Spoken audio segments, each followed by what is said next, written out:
moves slow, time moves fast. In this dance we call the past. Mental health, a fragile thread, but we'll find strength. Let love spread, life's a climb. Just take a step, rise above, find your breath. In the darkness we will find a shining light to free our mind, to free our mind. Self-growth blooms like petals bloom, shedding tears will heal the wounds and the chaos. Let's find peace, embrace the pain, let it release.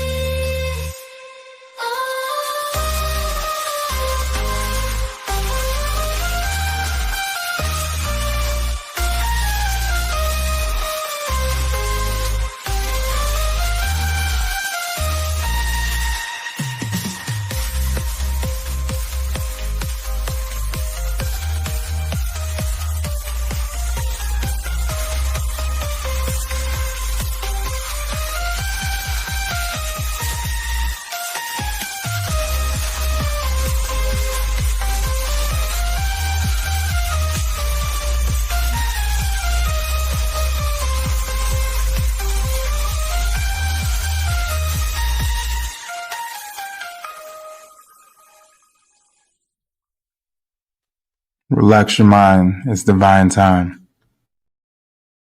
All right. How y'all doing? It's your boy, Daunting Divine. I am sitting here on a Saturday, and yes, Bianca, you are muted. I saw your mouth move, but I ain't hear nothing.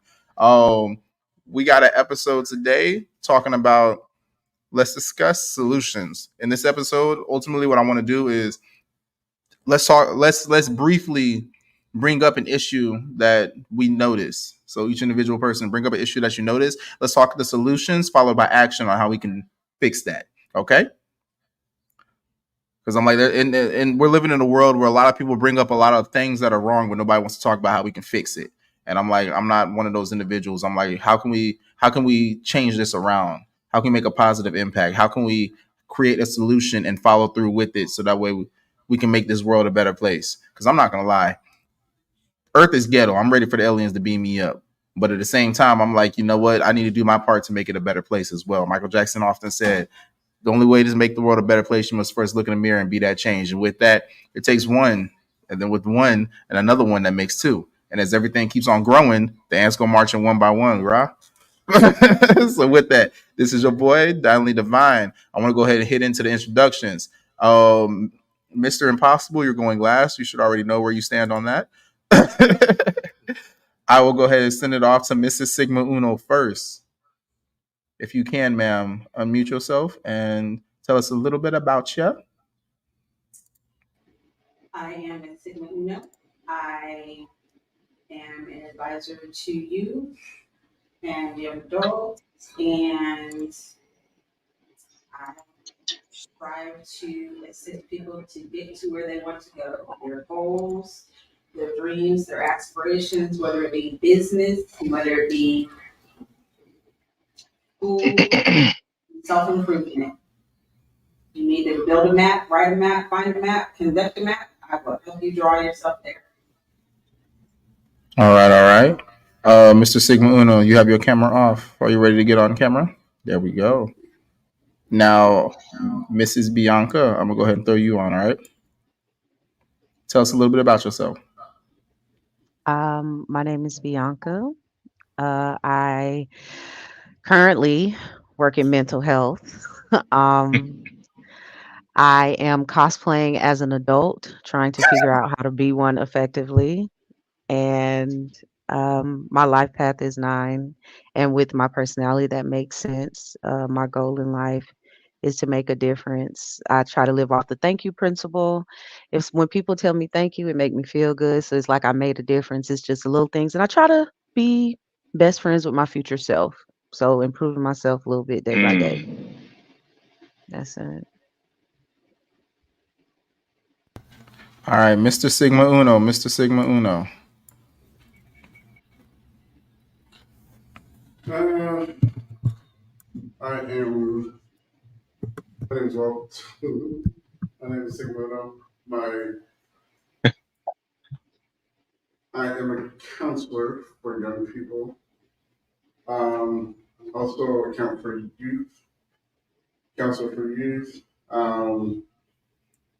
I believe in community forward movement. I believe in building.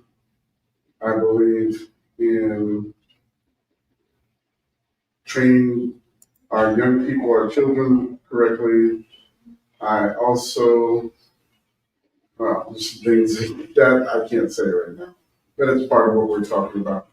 Glad to be here among the greatest minds in itself at this point. All right, you know what time it is, Mister Talk That Crap. Talk that crap. Y'all already know what it is. Impossible Prince King God, author, poet, consultant, philanthropist, entrepreneur, you name it. I feel a motherfucking void. Wherever it's going down, that's what we doing. So you want to take yourself to a new height, new light, a life for a life. Give up a life and learn to get a new one. It's a life for a life. Let's go. So you're a ventriloquist and a gynecologist too? Nah, What? nah, I don't do none of them. Gynecologist? What? I don't do none of them. They gotta. You need somebody to. You need somebody to go to school for that type of stuff. I don't got that type Yeah. of skills and expertise. I don't know nothing about it. I don't know I nothing was about like, he's a medical doctor? I was like, it. what? She was like, "Oh man, you ain't mentioned No, that all these days. You ain't said no, that."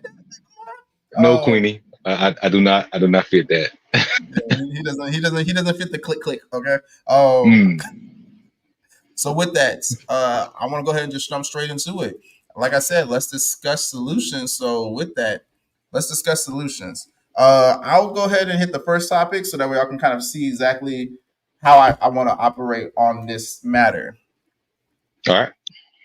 The first thing that I'm gonna bring this one up because as of right now, this has been trending. Queenie, don't punch me. That whole bear versus man thing. I'm sorry, I had to say Queenie don't punch me because I saw you posted a couple videos about it. But what I feel that it comes down to is a lack of trust in humanity. I feel like that's the issue, the lack of trust in humanity. So the root of that whole bear versus man, I feel that lack of trust in humanity is the root of that. And I'm like, let's talk. So let me hear y'all point of view on that, and let's talk solutions on it. I'll jump at once.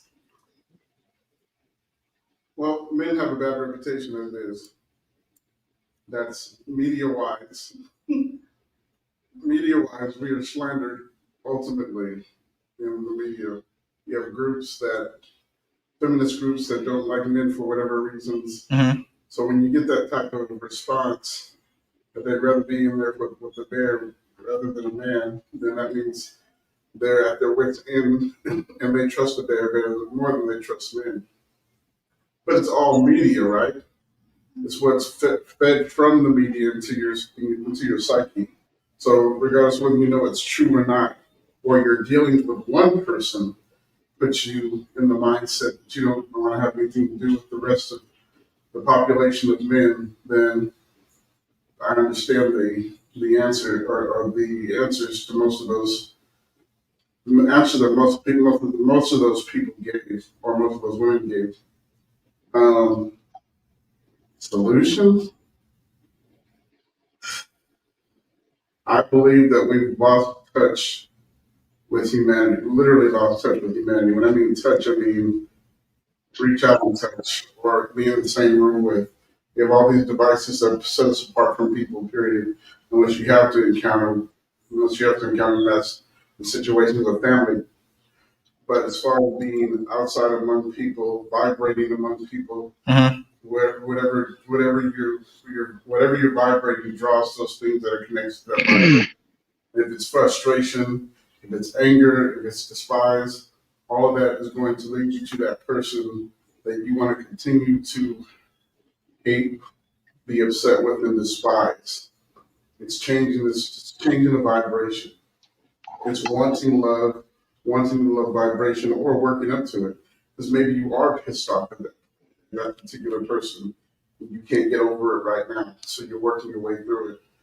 The best thing to do is to stay to yourself until you grasp the concept of what happened and build yourself up enough to where you can move on.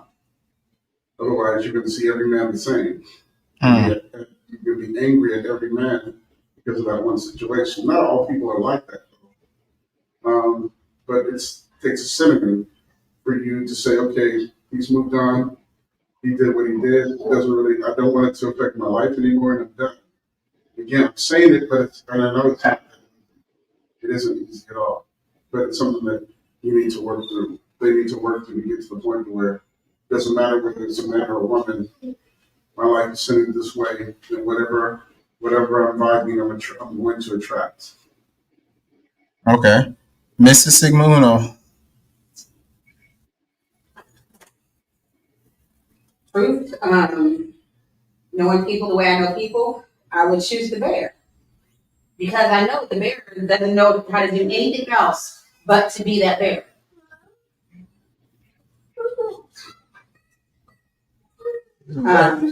A solution to that, I firmly believe if everybody operated in their lane, and when I say their lane, I mean their gift, your talent, what you are called to do, then things would work smoothly. There would be less conflict and more resolution than altercation, conflict, and problem. All right. Okay. So in that situation, I definitely choose the bear. And the reason I choose the bear is because in that hypothetical, the bear is predictable. The bear, you you know the reason a bear may be coming for you. You don't know the intention a man has for you. Depending on the situation, even if it was just a woman, I would choose the bear still, depending on the situation. But we know that, you know, violence perpetuated by males is at a higher rate. So I'm going to choose the bear. I mean, I don't know if y'all ever heard of the monitor lizard and what a bunch of men did to a monitor lizard.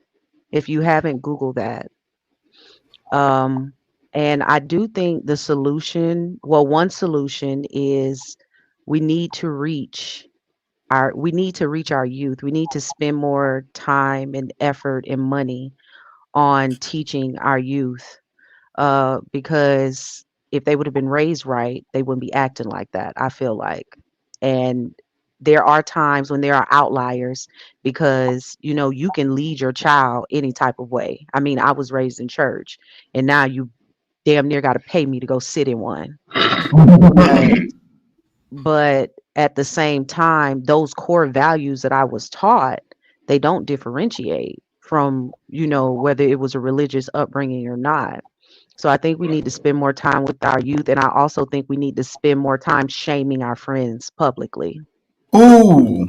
If you know, if you know, because realistically, a lot of us don't feel comfortable talking to the men in our family because they may not understand. If more people sat down and asked their mom, and their mom or their aunts or their sisters or their their woman cousins trusted them, and they asked them about, you know, the the type of things that happen to them, they would be surprised, because it is always, oh, not my homeboy, my homegirl would never do that. So I think we also need to spend more time publicly shaming people for the wrongs that they have done, so we can see what is not, like social media does now, what is and is not acceptable, because some things is really just based off of how you were raised. Like I saw people going off about, oh, y'all cleaning chicken in the sink, and I'm like, my grandmama cleaned the sink before, clean that chicken in the sink, and then clean the sink after. So that's just up for debate. But when it comes to our children, or when it comes to the health and safety and Yeah. well-being in certain situations, people need to be publicly shamed, because if they were publicly shamed, they would either A, get more crafty about it, and we'll just have more Harvey Weinsteins, and most people don't even have money to pull off that type of thing. So the prevalence of the situations would go down. Or B, they would go try to seek help when they have certain urges or ideals that they have, because they'll know that they'll be shamed for it. Mm. So meditate, mama. She said accountability. I had to post that up there because I mean that's pretty much what you were talking about. Accountability, right there. Yes, Mm-hmm. and it's also very important, I feel, to have boundaries, because on what Mr. Sigma Uno was talking about, when I had to update my Chrome for some reason and I popped back in, when he was talking about how, you need to, heighten your vibration, Mm. because you are going to attract your frequency, and that is very true in more often than not. But you also need to establish firm boundaries within yourself, because darkness is always going to attract to light. Facts. Mm. Somebody is always going to see you shining and being great, and then they're going to come in and be like, oh, I can get some light from this person, or this person is kind, and all they're doing is they're draining you. They're energetically a vampire. Yep. So having boundaries is also very important, because you can be in your love and light, but darkness is always going to try to come to you. And you have to make peace and be able to recognize that darkness, and you can't let your feelings, allow you to be engulfed in that darkness. Mr. Impossible. You ready? Yeah. I had no interaction with the bear and the man this week, so I had no idea that was like a real thing. It's But okay. I just learned about it myself, and that's why I said I feel like the real thing is the lack of trust in humanity. That's why I have it's lack of cool. It's trust in cool. It's cool. humanity. Bear versus man. Do me a favor. Yes, sir. Look up the bear esoteric spirituality right quick. The bear esoteric spirituality with the ES, not the XO, ES, esoteric. Look up that right fast while I say this right here. So what I'm hearing and what I'm stating, and I heard it from all three of you all, everyone stated that it's a difference between the man and the beast, the nature within man's ideology or ability to decide what he wants to do, whether it's diabolical, evil, good, benevolent, whatever that side shit is, the motherfucker be doing, whatever that may be. And then there's a nature of things, because as Bianca said, I'm gonna choose that bear because I know the nature of that bear. I know the nature of that bear. We know that way. I don't know what man gonna do, because man got all of these different choices that, quote unquote, he want to do. What that said? They are often associated with qualities such as strength, courage, protection, and wisdom. Bears are seen as symbols of fertility and abundance, representing the cycles of life and the connection. Okay, so the reason why everyone said I'll go with the bear, because they understand that their spiritual nature. It's just not a bear. It's understanding the higher consciousness. And Walt said we need to vibe up. Well, that's the vibe that we going to. Back into coming to understanding who we truly are. So when the solution is to be taught those animal totems up. There's a book called "There Are No Totemless Africans." There are no totemless Africans. And my God, I love you with these books on deck, bro. Huh? I love you with these books on deck. Every time we turn around, Hey, you're man. like, woo, woo, woo, woo, just throwing books up right at us, bro. I love it. You got to have it. You know what I'm saying? If you're not constantly learning, you know what I'm saying, you're left to humanity and all of its dysfunction. Humanity is tamed by the spirit. The spirit gives understanding to humanity. Humanity can never understand the spirit because it's bogged down in all of its ideas and desires and wants, all of its stimulations. So the bear, the fight with the bear and man, to me, just listen to everyone without seeing anything, don't know anything about nothing, but just listen to the outcome. All I'm hearing is everyone is relying on spirit, and they understand that they have to raise themselves to a different aspect between humanity and the bear. So that's what I take from that.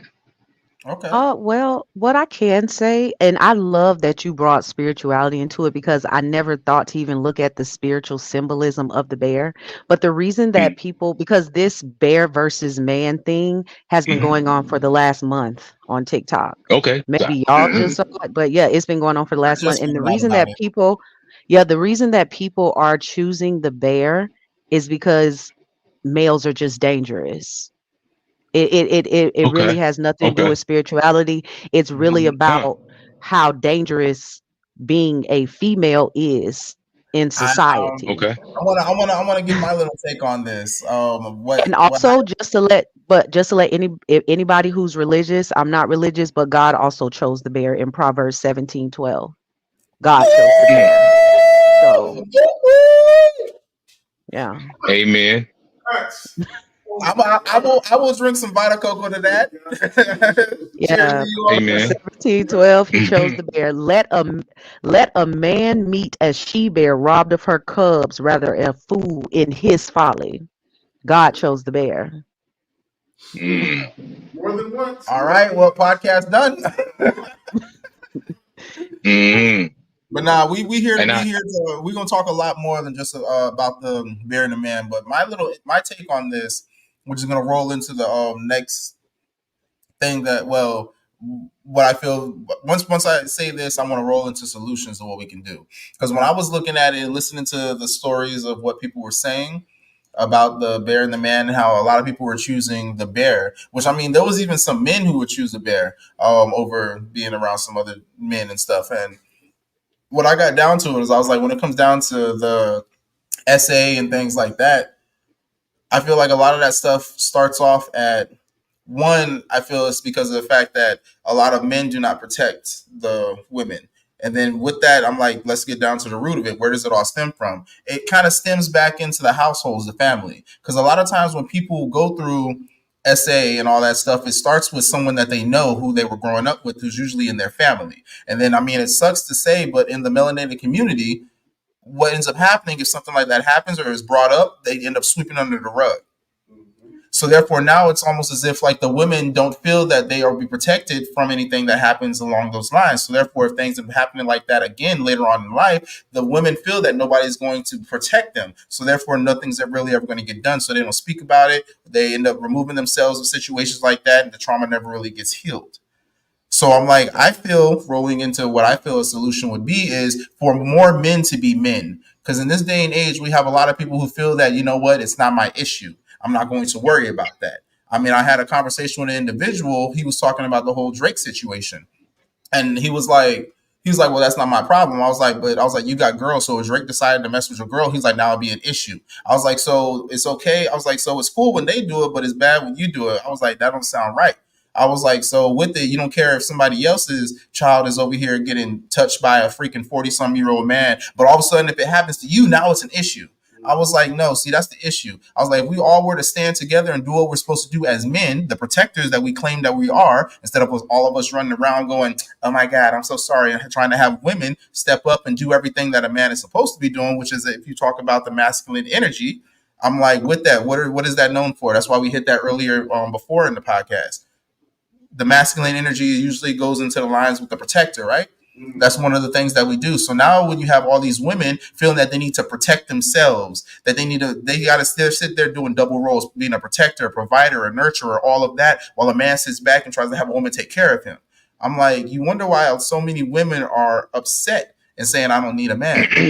Men are not doing the things that will actually make a woman be able to be who she needs to be, to where now she can sit there and nurture. She doesn't have to worry about having to protect herself, have to fight for herself, do all these things that a man should already be doing, whether it is your family or not. Because even when I was in the Marine Corps, we had an NCO creed where it says, I'm an NCO dedicated to training Marines and influence of you, and I'm forever conscious of each Marine under my charge. It does not say I am conscious of the Marines that are in my platoon or in my battery. If I saw another Marine, I saw they were effed up, I would correct them, whether I am in charge of you or not, because that was the brotherhood. And I mean, even when it comes down to it, we should have that brotherhood to where we're protecting our women.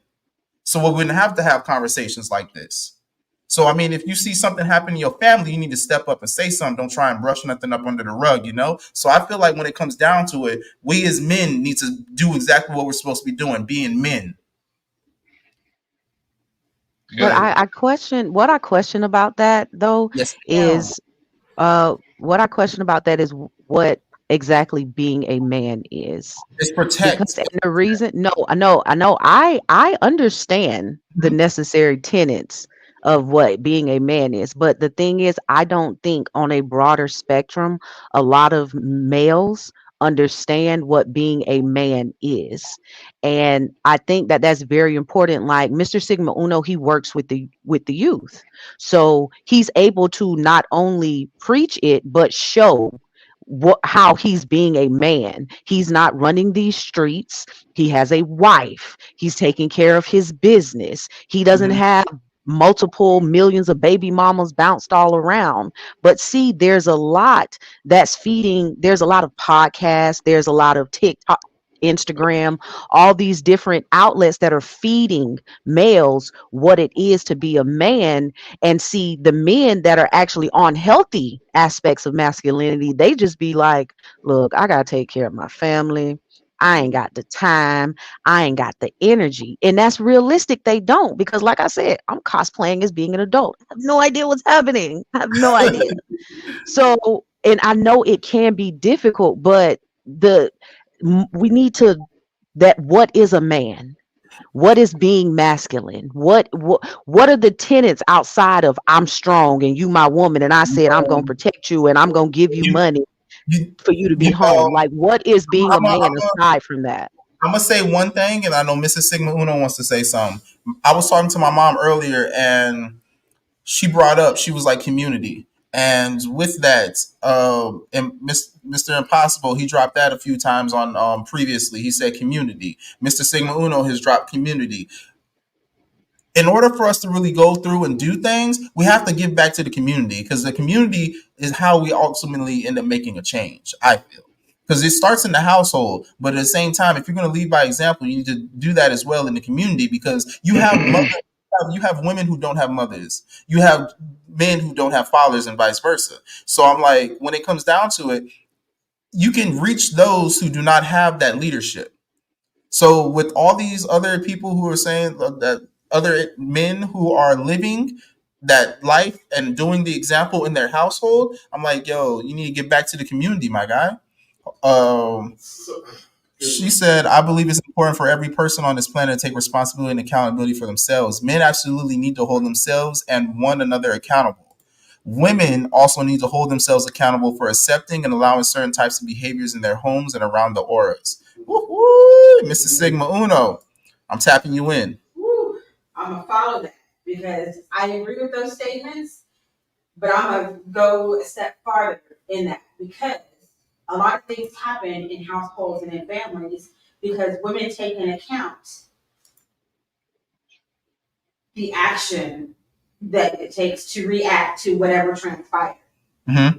When I say that is, I come from a large family, and for a very long time, I was the only girl. Okay, some very jacked up stuff happened, right? So there are, let's use a round number. There's 20 of us. Okay, out of the 20, I'm the only girl. Out of that 20 or 19, shall we say, I think there might be one or two that I can have a discussion and say, this jacked up happened, and it be taken care of in a diplomatic way in which the other 16 of them won't end up in jail. Okay? Okay. So when things happen in a family and in a household, when you know the temperament or you know the personality, you know that the men in your family are protectors, you don't have to, by all means, you don't have to. But in my instance, is it worth 16 of them going to jail over this one person? It's not worth it. Was the action right? No, not at all. But that's where I have to go in and say, okay, this happened.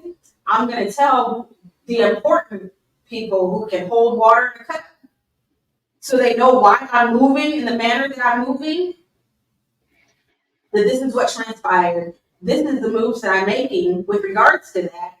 So that everybody in my circle, in my community, stay safe so they can protect their own and the next person and be flourishing and meet their goals and destination.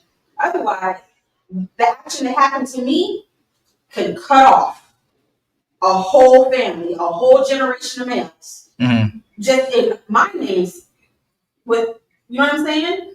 That will no longer be able to affect the community, will no longer be able to affect their children in a positive manner, will no longer be able to have jobs, because now they've got felonies for, you know what I'm saying? I get in jail. All kinds of stuff can happen behind one person. Now, if something does have to happen, but you've got to know how to maneuver around and work that in order to make sure that your family stays solid. Goodness. Catch your breath. To what you said with regards to essay, and all this encompasses everything that I've just heard. Women aren't the only ones that suffer that. Men suffer that as well. Boys suffer that as well. And the unanswer to it, the no answer to it makes you feel like, okay, this is the right thing to do. As children, your body responds before your brain does. And some adults that mess with children know that. You see what I'm saying? Mm-hmm. So now you created this thing in this child that believes that this is an action that he should always take. And that is a domino effect. So now, instead of it being told and corrected, it's being transferred to another child, and to another child, and before you know it, it's completely out of control. But you have adults that don't say anything at all. They sweep under the carpet. When that happens, you've implanted in the mind of this child that it was okay for that to happen. So what is he going to do? He's going to go out and do the same thing himself. You also have adults that send the wrong messages to young men. I've sat in a group of older men that use language like it's a sorry man that don't have more than one hole to a sorry man that doesn't have more than one hole to crawl in. And when I asked what that meant, you need to have more than one woman.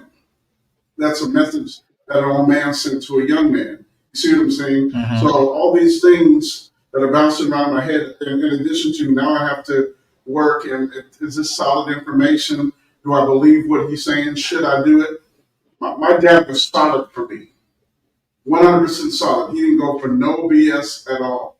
My dad was the one who saved me when one of my family members were messing with me. Mm-hmm. He saw it, he corrected it, he made her touch every wall in that house. And for her to know, don't touch my son anymore. So in the back of my mind, I'm like, yeah, this ain't right. So I've been that same type of defensive person ever since. You don't mess around with kids. You don't mess with nobody. You don't force anyone to do something that they don't want to do. Yes. That's been instilled in me. You see what I'm saying? And my dad did that. There are some boys that don't have fathers. That's the role that I try to play. I never say father. I never say this is a man, because people make mistakes. And they have to understand, this is the life that I live. This is the life that I've been living. I want to change it. How do I change it? Because it's got me into so much trouble. I can't do this anymore. I can't do that. And it gets to a point to where it's so wild that because they saw it on a video, they go do it. They go rob a place. They go and they turn around and one of the young people did a home invasion. He saw it on a YouTube. It was failed for the person he saw on YouTube, and it was failed for him. But these are messages that are being sent. And if you have an undeveloped mind, you can expect it to get worse because it's feeding into their brain. And if there's no correction, nobody gets on and says, hey, this is the consequence to what may happen. They're not listening to that, first of all. And if they don't see the consequence in front of them, they're going to try to do it. And it's unfortunate because it's feeding more from social media than it is a parent sitting down having a conversation with you. So it's every time, if I can follow social media with my son and see all the things and try to correct all the things, we'd be exhausted. We won't get anything else done. So True. if he can't, if I'm monitoring his phone and I see, okay, you went and watched this, what was the reason why you watched that? This is the possible outcome. It's hard to do, but it's that's the only way to begin to manage anything like that. This bear versus man is not going to go away anytime soon because there is it's like there's no net for this. There's no net saying let's reel it all in and make it better. You can't do that because it's too far out there. This is from country to country. You see what I'm saying? Yeah. These are all the wrong messages sent from country to country. This is why social media is horrible when it comes to these type of things. There's no cause and effects signal for it. There's no this is what happens when this. Remember the commercial where it said this is your brain. This is your brain on drugs. No, Questions? I just saw the scary movie too with Beetlejuice where they're like, "This is your brain on drugs." That's the thing. It stop and made you think about taking drugs because man, I'm my brain. Yeah. But there's no cause and effect. There's no show cause and effect at all, unless you see it on the news. Oh, that's the person who did that. Oh, he either dies or he's put in prison for a life sentence. But it takes so long for an answer to come, and by that time, 10 or 15 more people could have done the same thing because they saw that person do it or was planted in their brain to do. And that's the part that aches and that's the part that pains me so much because social media is there's no net for it. Mhm. There's no way to reel it in. I heard that the government is trying to put some parameters around it. It's too late. They should have started this when social media began. There's no way that they can rein any of this in. It's too late. It's too far out there. You see what I'm saying? And we can only do it on an individual basis and hope we get enough people to begin to think for themselves and not from the media and to live a life according to that and not from some idea that was planted in your brain. And it's hard. It's harder for these generations now. It wasn't hard for us because we have parents. My dad was in my face. Until I was 13, he was in my face. Mhm. My mom was in my face. My grandmother was in my face. Now the other men on my mom's side of the family were the worst. They loved the drugs. They loved the crime and all the rest of the stuff. It was nothing that I wanted to be attached to because the father said that's no good for you. This is where you're going to end up. You see what I'm saying? Yeah. But it pains me to watch all of this because these are beautiful minds that are being destroyed. They're being destroyed little by little. I'm glad I'm the catchment in some type of area when it comes to young people because we can have that conversation. I have so much to say, but I know we have to move forward. But this is a touchy subject for me. I agree. It's a little touchy for me as well from things that I've seen and been through in life also. And I Can I speak on that right quick when we talking about what real men and all the things that everyone has alluded to. Mhm. You know what I'm saying tonight. We have to. I agree with everybody because the fact that we don't teach how to be a man from our home, because you got to understand that most men today don't know how to be a man. Right. So we're expecting something out of them for something that they don't even know. And and no disrespect to anyone's lifestyle, but you have some men that teach their children how to be in gangs when they're 2 years old. Mm.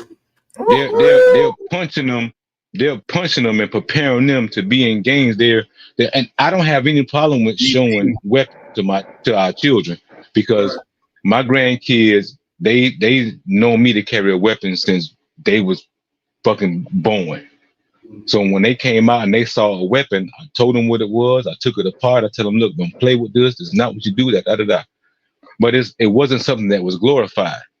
Yes. It was only about protection. But we have states where we're not teaching principles and what it is to be in that divine state of a man. What your roles are, your duties are. The same thing for women. We don't have women that are teaching the roles of what women play, because now women are everything. And then when it comes to her own nature, she got a problem with it. And men want to be everything. When it comes to his nature, he don't know. Because now we got to balance out. And I say this last thing, ladies, be careful that you want a man that's so sensible and want to be all in his feelings. 'Cause ain't no lion in that motherfucker. You Yeah.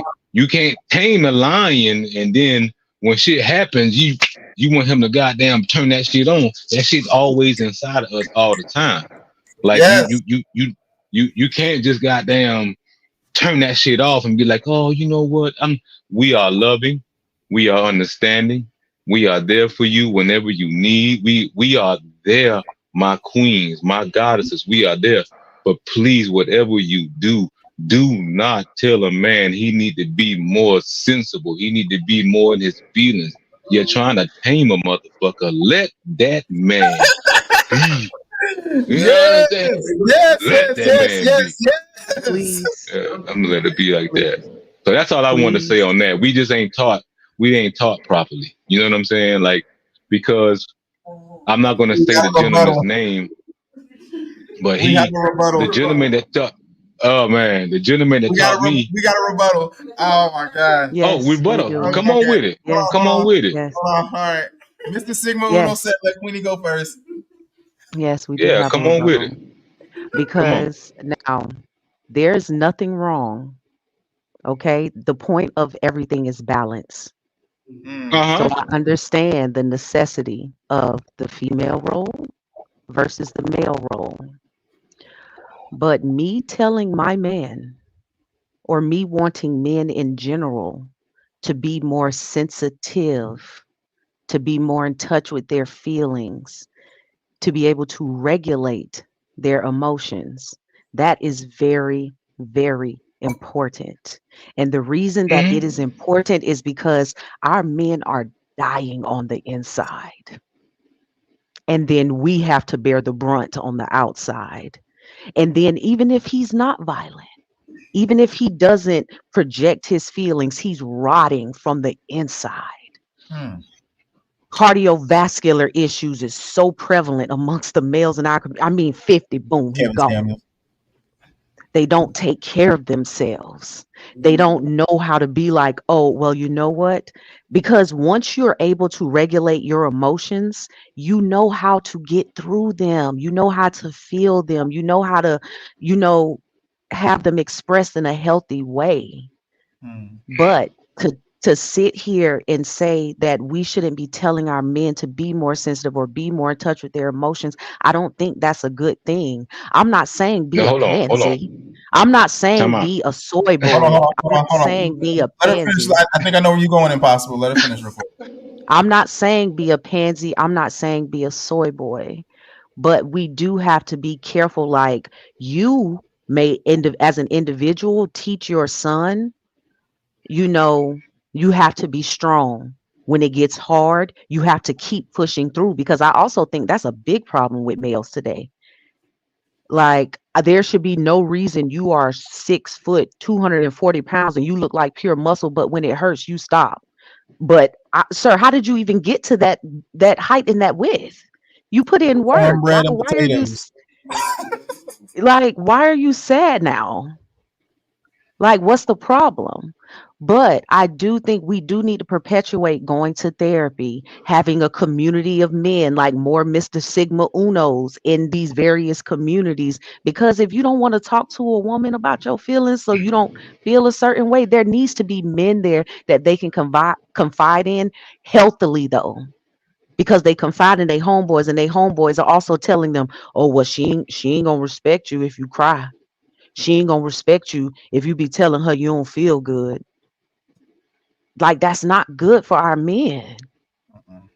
So be careful with the perpetuation and when you say things like not telling them be careful, telling them to be more sensitive and stuff like map that out because a lot of men will take that and run with that and be like, yeah, because you can't be telling me because it's in me. I have to be a lion.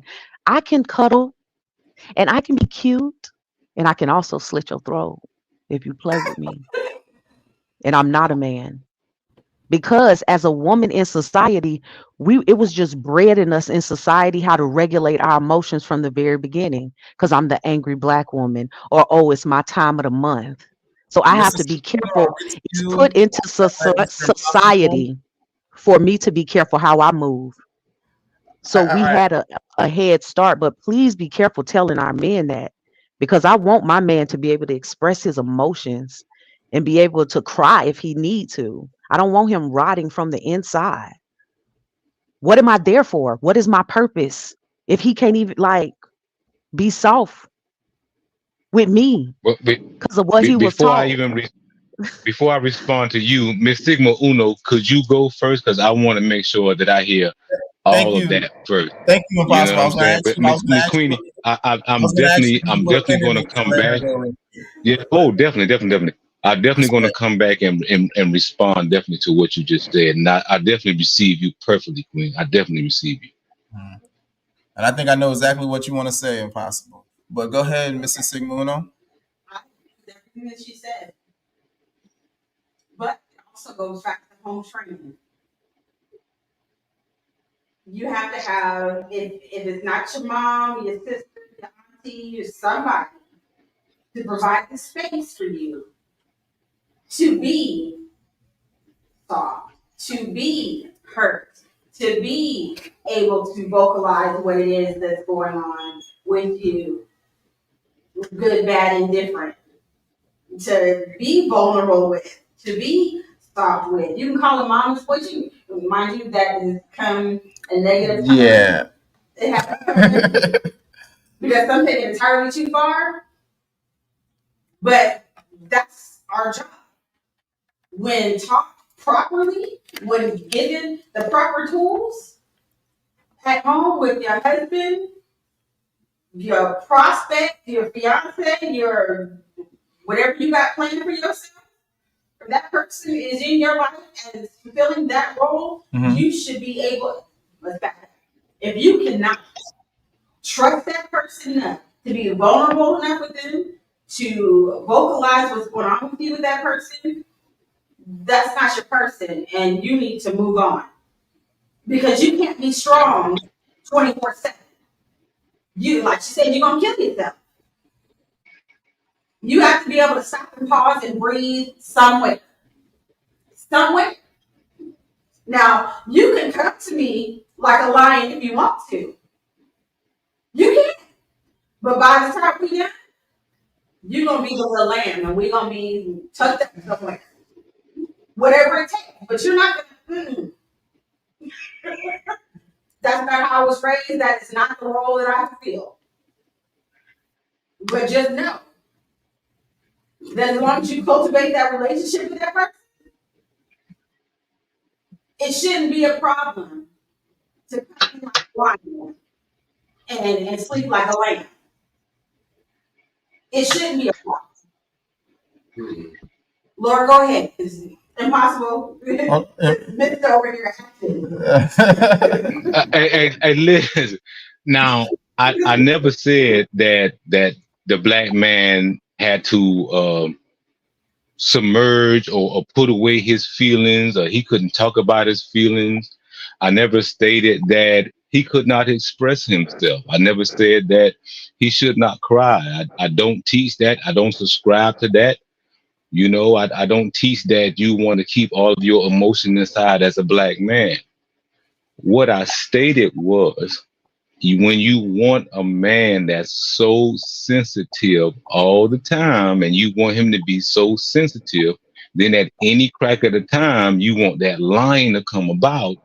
That's a fine line. As you stated earlier, Queen, you talked about the balance. So yes, I am a person that meditates. I am a person that yogas. I'm a person that exercise. I run. You know, I eat a certain type of way. I like to cheat at times. I like to cheat like a mug. But when I don't cheat, I want to take care of myself because I understand my mind, spirit.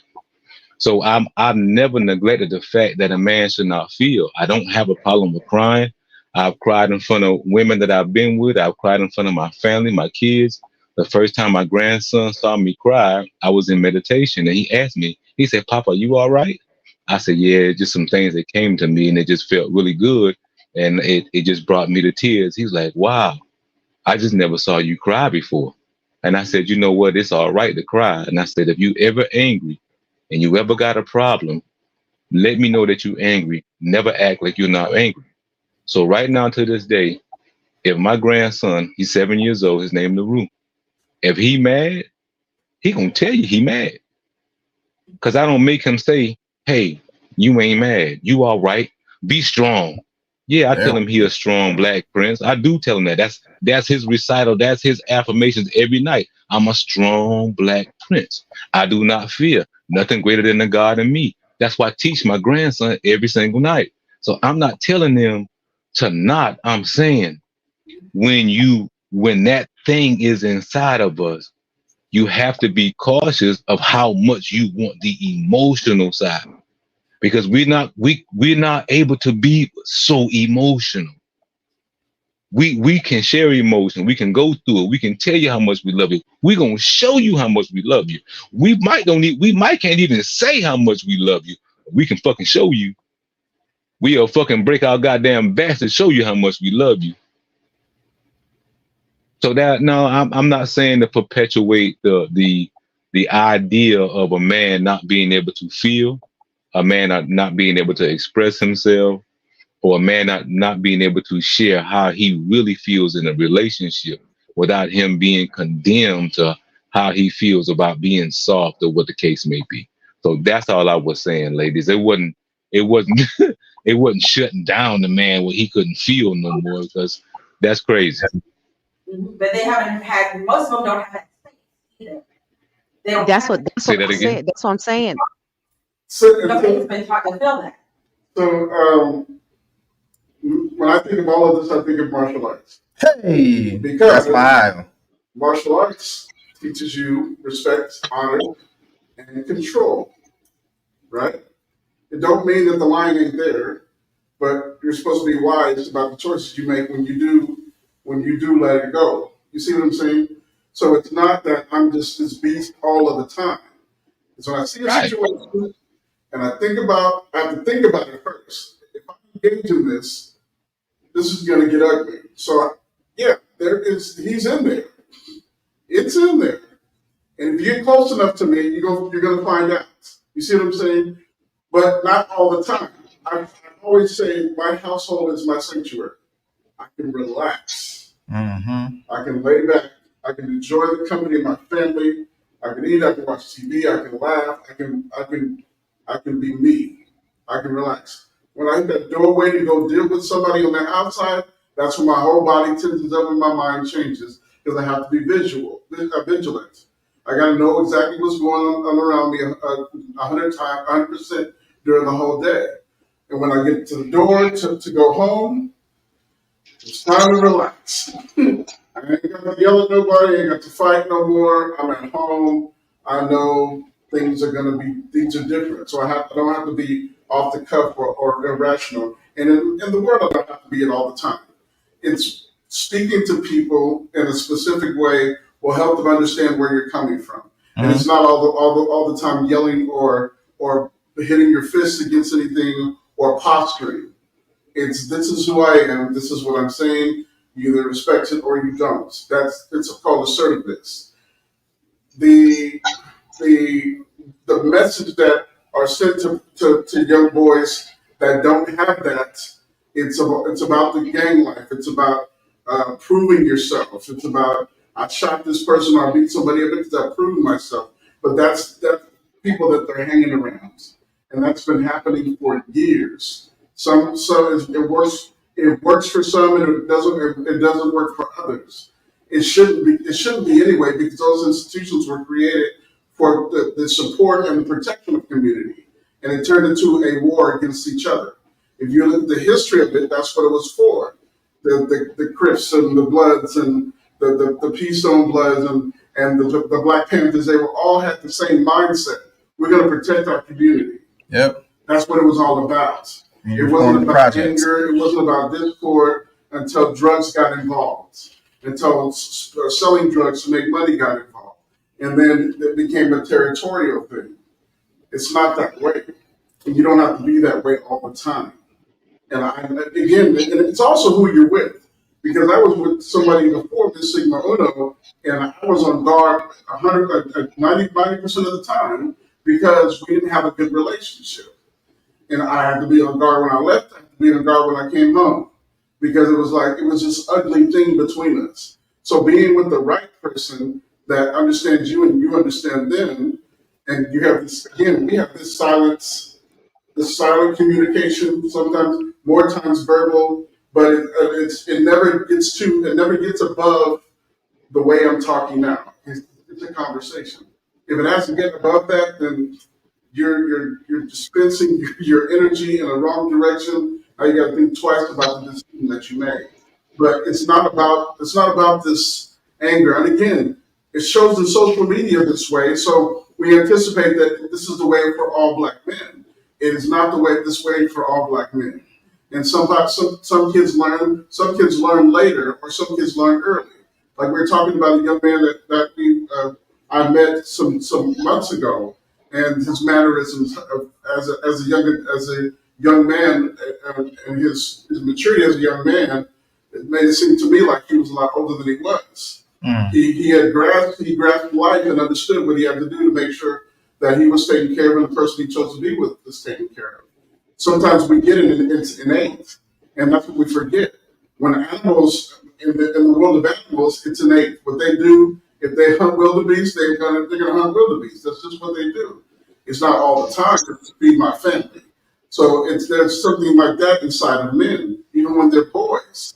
I watch my grandson run around, and I'm like, this will to fight or to kick or to punch. We can't expel that. We can say, hey, don't kick right now. We can get you in the dojo and let him kick all he wants because he's going to learn. There's a level to this. There's a respect to this. You just don't kick your family members, the people you love. But is it necessary? Yes, it is. It's necessary for when he meets an adversary or somebody creates him to be an adversary for them out of nowhere. It all happens. But it's not a thing that it's supposed to happen all the time. I don't go pouncing on people because there's a consequence to that. You see what I'm saying? Please don't. That would be traumatic. No, seriously, it's a cause and effect thing. Yes. And people do that. People on drugs do that. I watched it happen.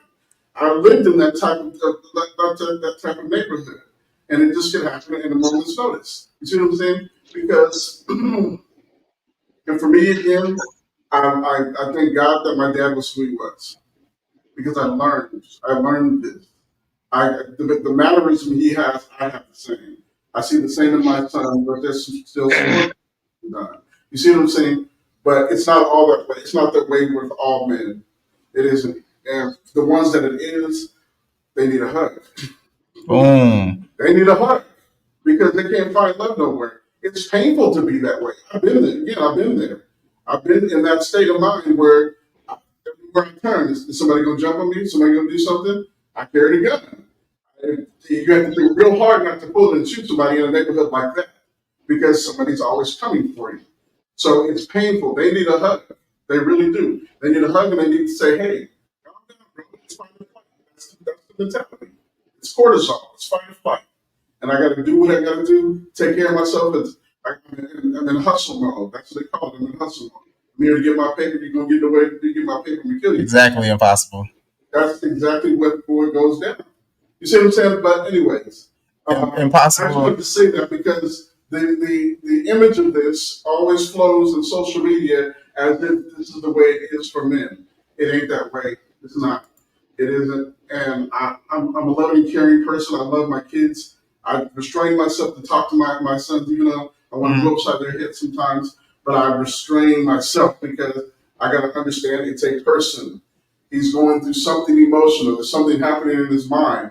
There's something happening in their body. There's an adjustment happening in their life. So let's understand that and find out what we can do to help him help himself or help her help herself. So that's kind of all I wanted to say. For me, that's solution. So I'm sorry. Impossible. Well, Impossible stated that fatherless pain. I wanted to move into the next topic: mm, mental health in the melanated community. I feel like this is something that is big, that deals with us. because it seems like a lot of us do not want to seek the help based off of how we look at mental health in our community. Ooh, that's loaded. That's a loaded pistol. I mean, let's play Russian roulette then. But that, I mean, seriously, it's not that they don't want to; it's that they can't. It's when you realize you can't trust them. Not to cut you off on this one, but that is your background, so I'm gonna have you go last on this one. Who wants to go first? Because I got like 3 stares at me right now, like I got a dick on my forehead. What? One of the ladies can go. What? Queenie was like, "Wait, what?" All right, well, Queenie, you volunteered. You said something first. Because I spoke. Okay. Yep. So, mental health in the melanated community. What could be a solution to get more of us to change this negative idea we have with mental health? Because I feel, and from talking to a lot of other individuals of our, oftentimes when it comes down to mental health, they look at it and they talk about it as if that makes them weak, as if they don't need that, and things along those lines. Let me hear your take on that. Um, okay. Here we go. So, okay. Well, no, because I mean, women are going to therapy. Mm-hmm. Women are going to therapy. But I'm Women, talking about the community as a whole, not just women. well, see, okay. Let's hit both In some, sides. okay, so in some places, um, there is a resource issue Mm-hmm. because and it's not only that there's just strictly a mental health practitioner availability issue. Yes. uh there is a, when I say a resource issue, because one thing that is very important from what for in mental health, from what I've learned, Mm-hmm. while that is a professional, you need I don't know the word that I'm looking for, but like you need somebody who understands you. And Black person. there aren't, oh my god. Okay, I mean, we talk about black people, so okay, whatever. So basically, it's, it's, there are not enough nigga professionals in mental health. It's just not. Okay? There are not enough niggas in mental health.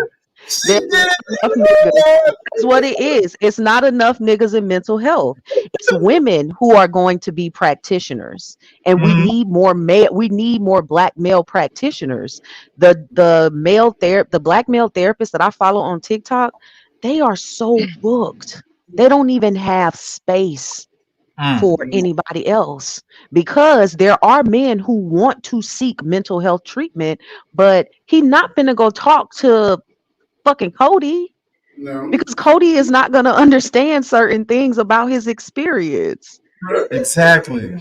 He's just not. And when you have, because even when I go, when I've like the various therapists that I've had, I Mm-hmm. told them, look, I understand the DSM-5. So I could do your job. I just don't have the license. So I need you to be here with me.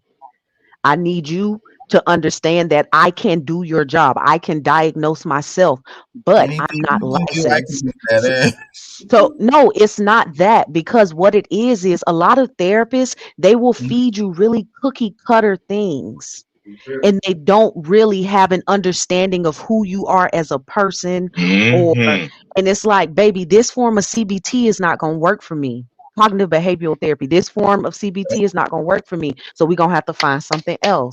I'm sorry, but taking 10 breaths is not going to do anything for me. Okay, I need the 369 method. I need to write it, think it, and then move my body. But you Come on with like that is what I have to do. So we don't have the resources in our community that is it. available to be able to go to somebody and tell somebody your deepest and darkest. I'm sorry, but I'm not going to sit in front of Samantha. I, even with my therapist, when I sign up, I'll be like, look, I need you very, first of all, very base a woman. I'm not talking to no man, because he's not going to look at me as a human more often than not in the first place. Mm. Most men look at women as things.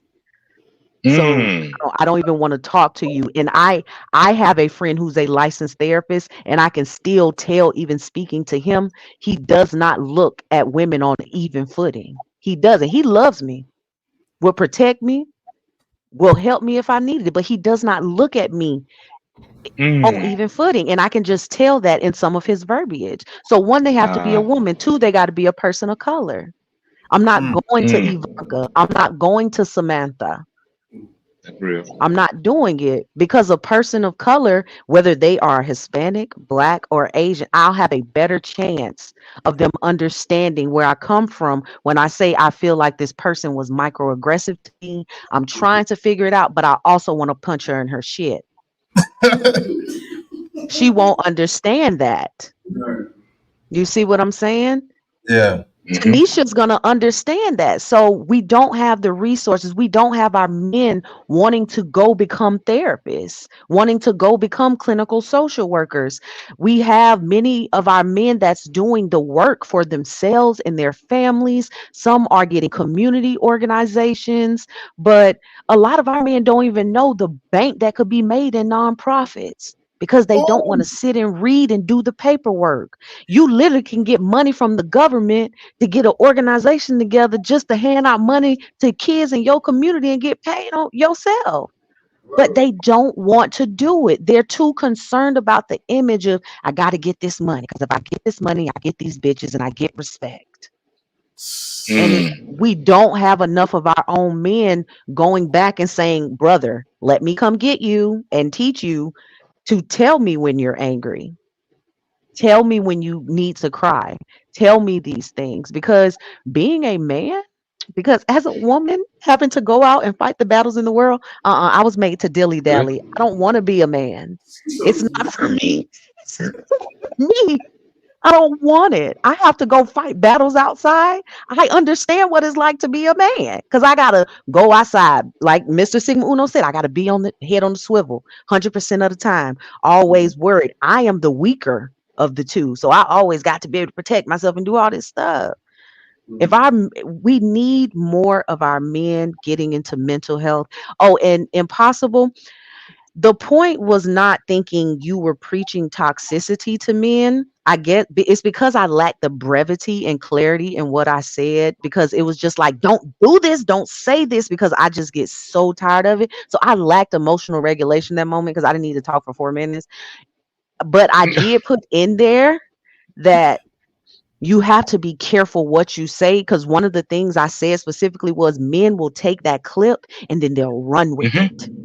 I see it on TikTok all the time.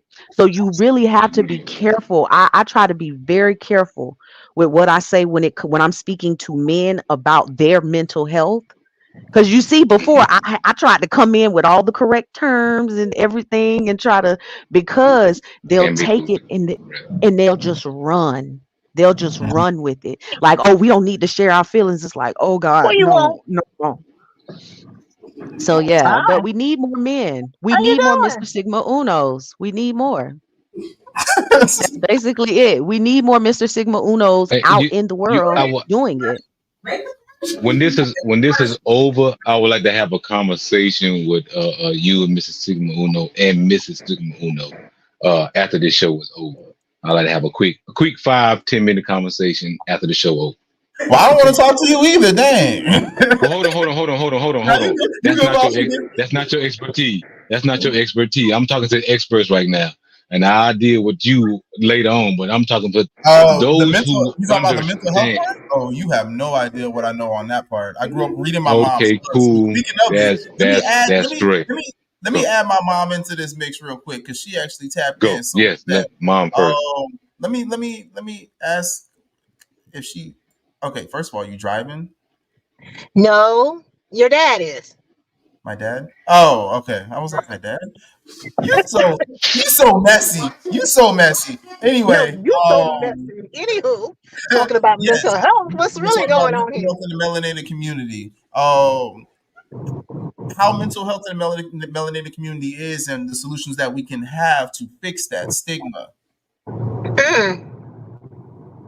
So Because you're you're another. asking me what is You're a my opinion on that? well, yes, ma'am. I think first of all we need to change the way we think. For so long it was believed that you were weak if you needed to speak with someone. Keep your feelings to yourself or whatever. You got to change that on how you feel and realize, you know what, I need some help. And it helps a lot to actually just let that stuff go. So you got to change individually change the stigma behind the belief. Hmm. And Mm. and Agree. what Agree. do you feel are some ways that we can change? Um, Eric and I took a trip a couple weeks ago, and we met this young man. He's actually younger than you are, and he says something that I will not forget. He says sometimes you got to come out of the chat or leave the chat group chat, or okay, leave the group chat or whatever.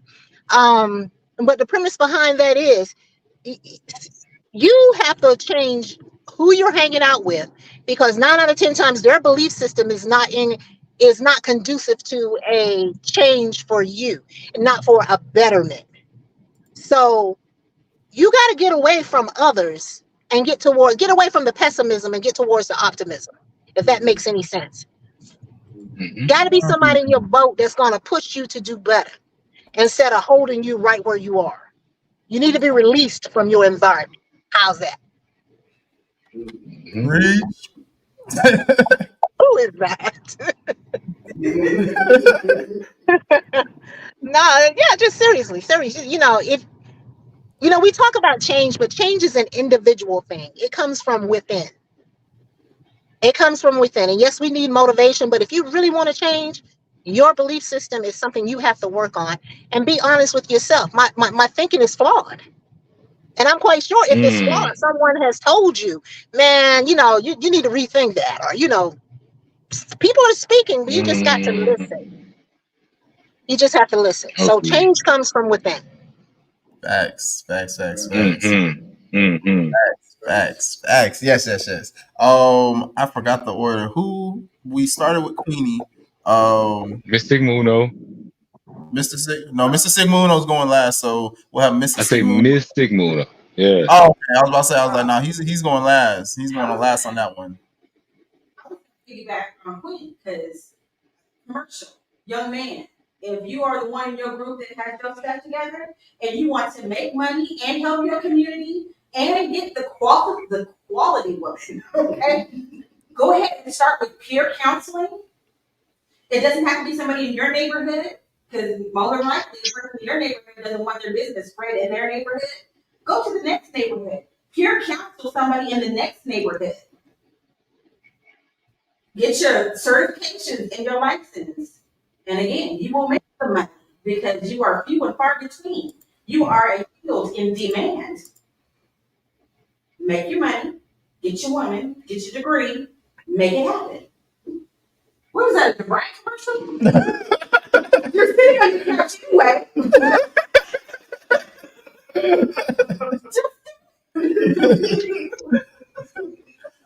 You're sitting on your couch. Oh my gosh! All right, Mr. Impossible, what you got? Um, we need to get back to teaching our youth from ground level, from birth. We need to teach them with the right principles and how to understand their own emotions, how to deal with their own emotions as young men, how to set them in the right principles that moving forth they grow up to be the strong men that they desire to be, and be able to deal with their mental health. We're not we as black men, we want our youth to understand something that we didn't.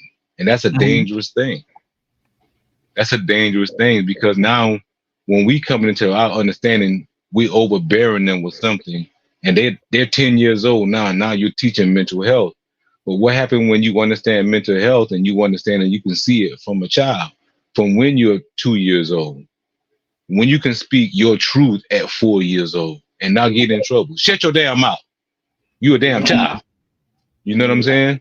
Yep. So you're training them with that fear instead of allowing them to be a child. Let them be free. Let them feel. Let them figure out what it is, and when they feel what it is, because like my youngest grandson, if he fall, he'll look back at me first because he want to see my reaction. If I don't react and I laugh, you all right? He'll laugh and he'll get up.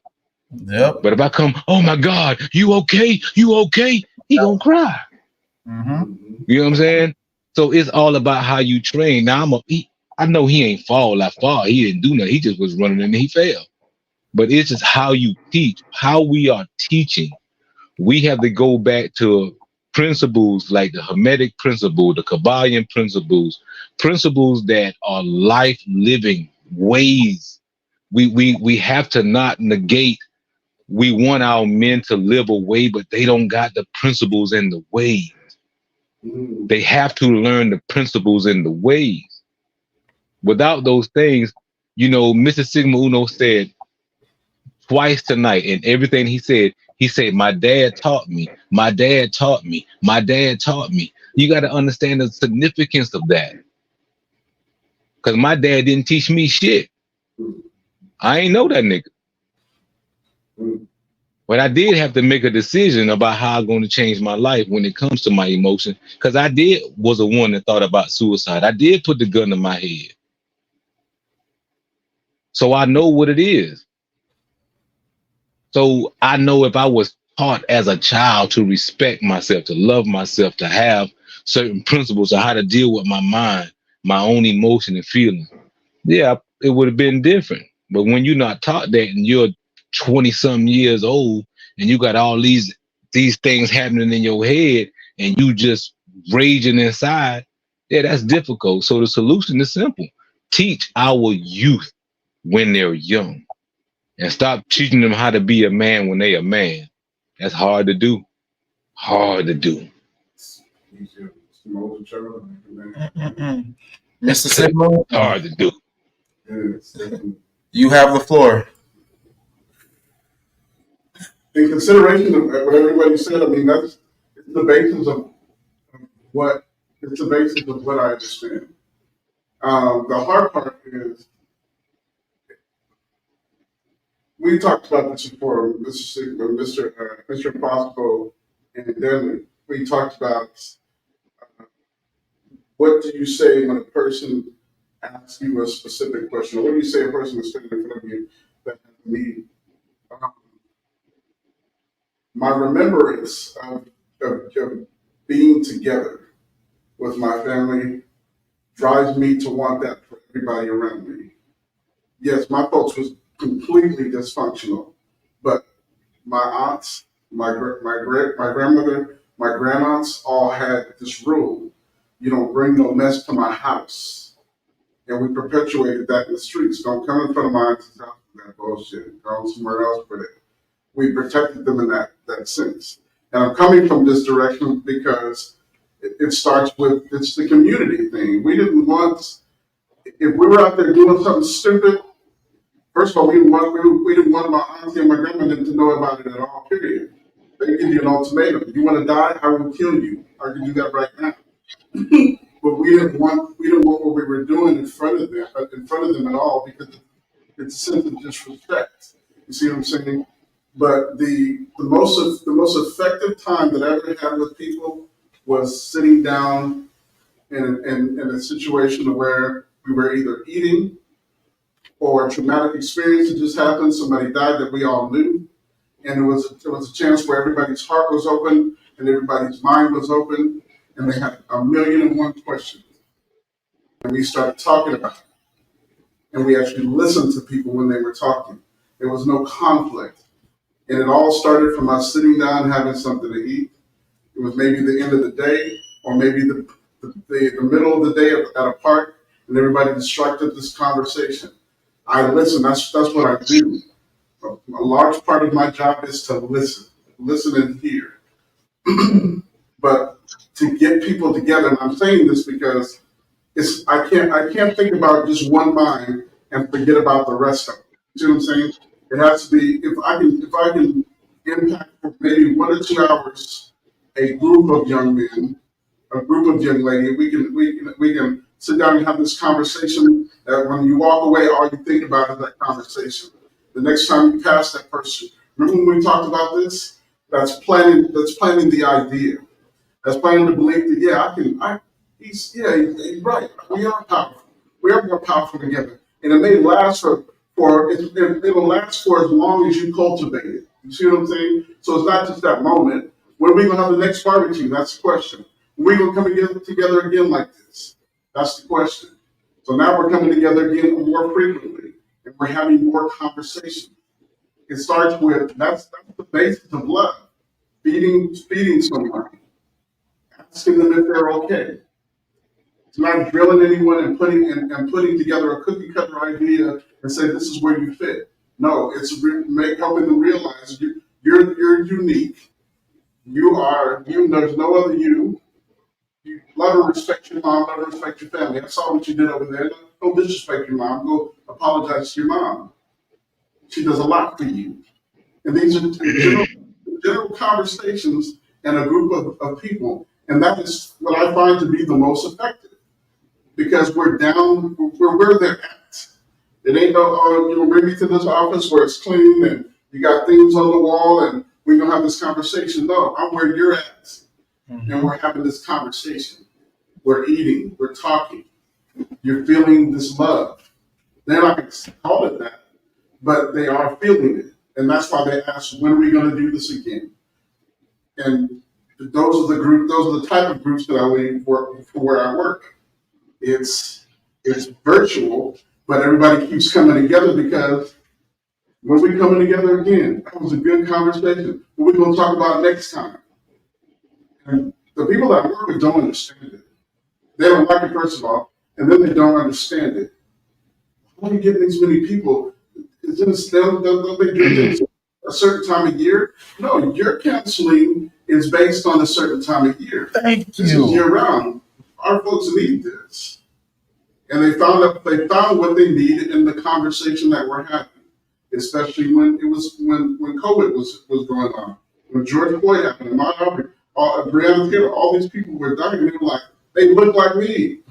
What am I going to do? I'm out here doing bad already. What if I get pulled over? Hey, then you have to think about removing yourself from that type of situation. It's a thought right now. I know it's not easy because this is what you've been doing all this time, but it's a conversation, and everybody's having it. At one point, me and the person I work with sat back and watched them have this conversation among themselves and begin to solve their issues among themselves. We were just a conduit. We just created the platform.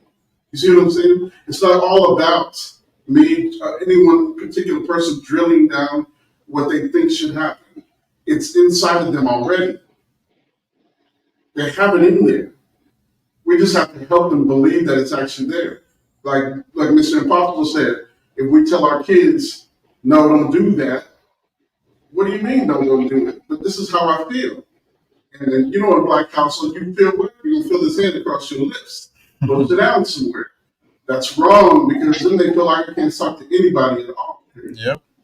Nobody. Right. So it's non-traditional. It's not anything special according to other people, but it works.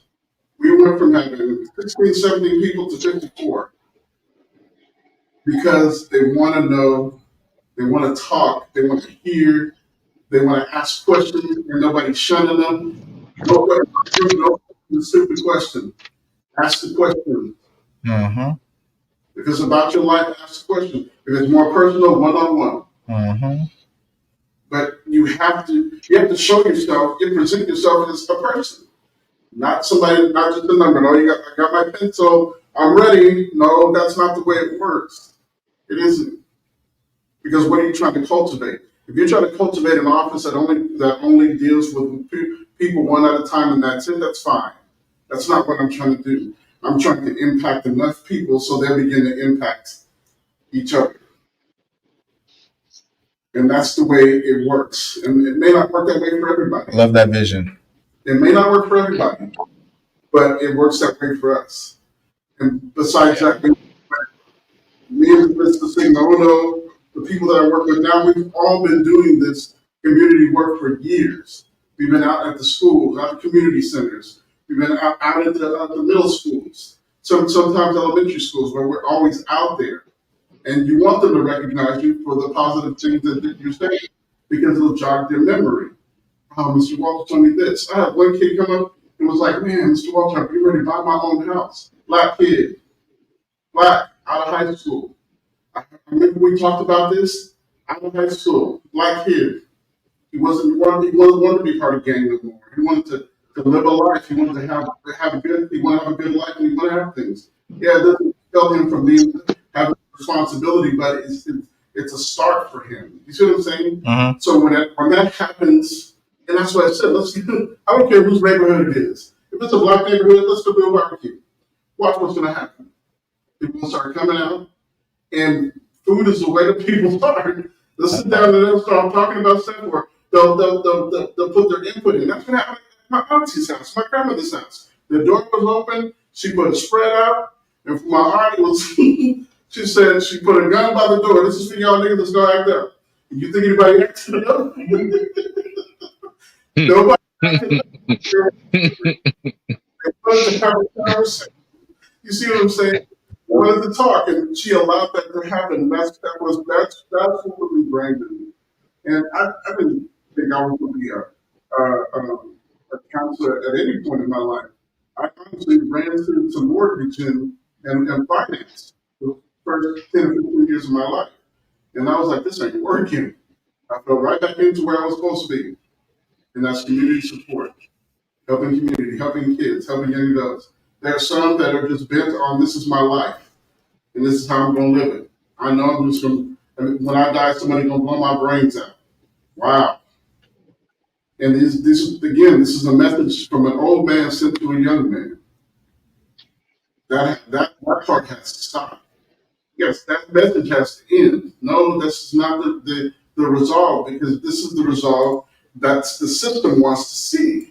The system wants to see that you're out of control. Oh, we're going to put a little bit of money down there to keep it going, but we're not going to put enough down there to make the full change.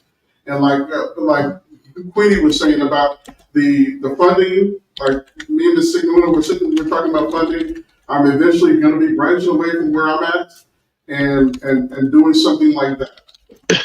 Because otherwise, it's just they want to have some type of control of what you do and own the people that you're bringing to the table. I'm not down with that at all, period.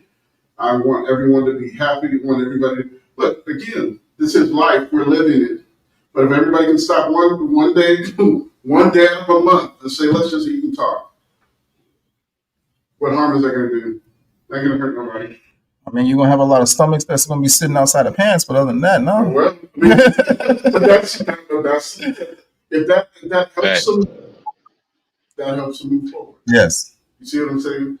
And it's again, for us, it's not a hard thing. But you're right. They don't.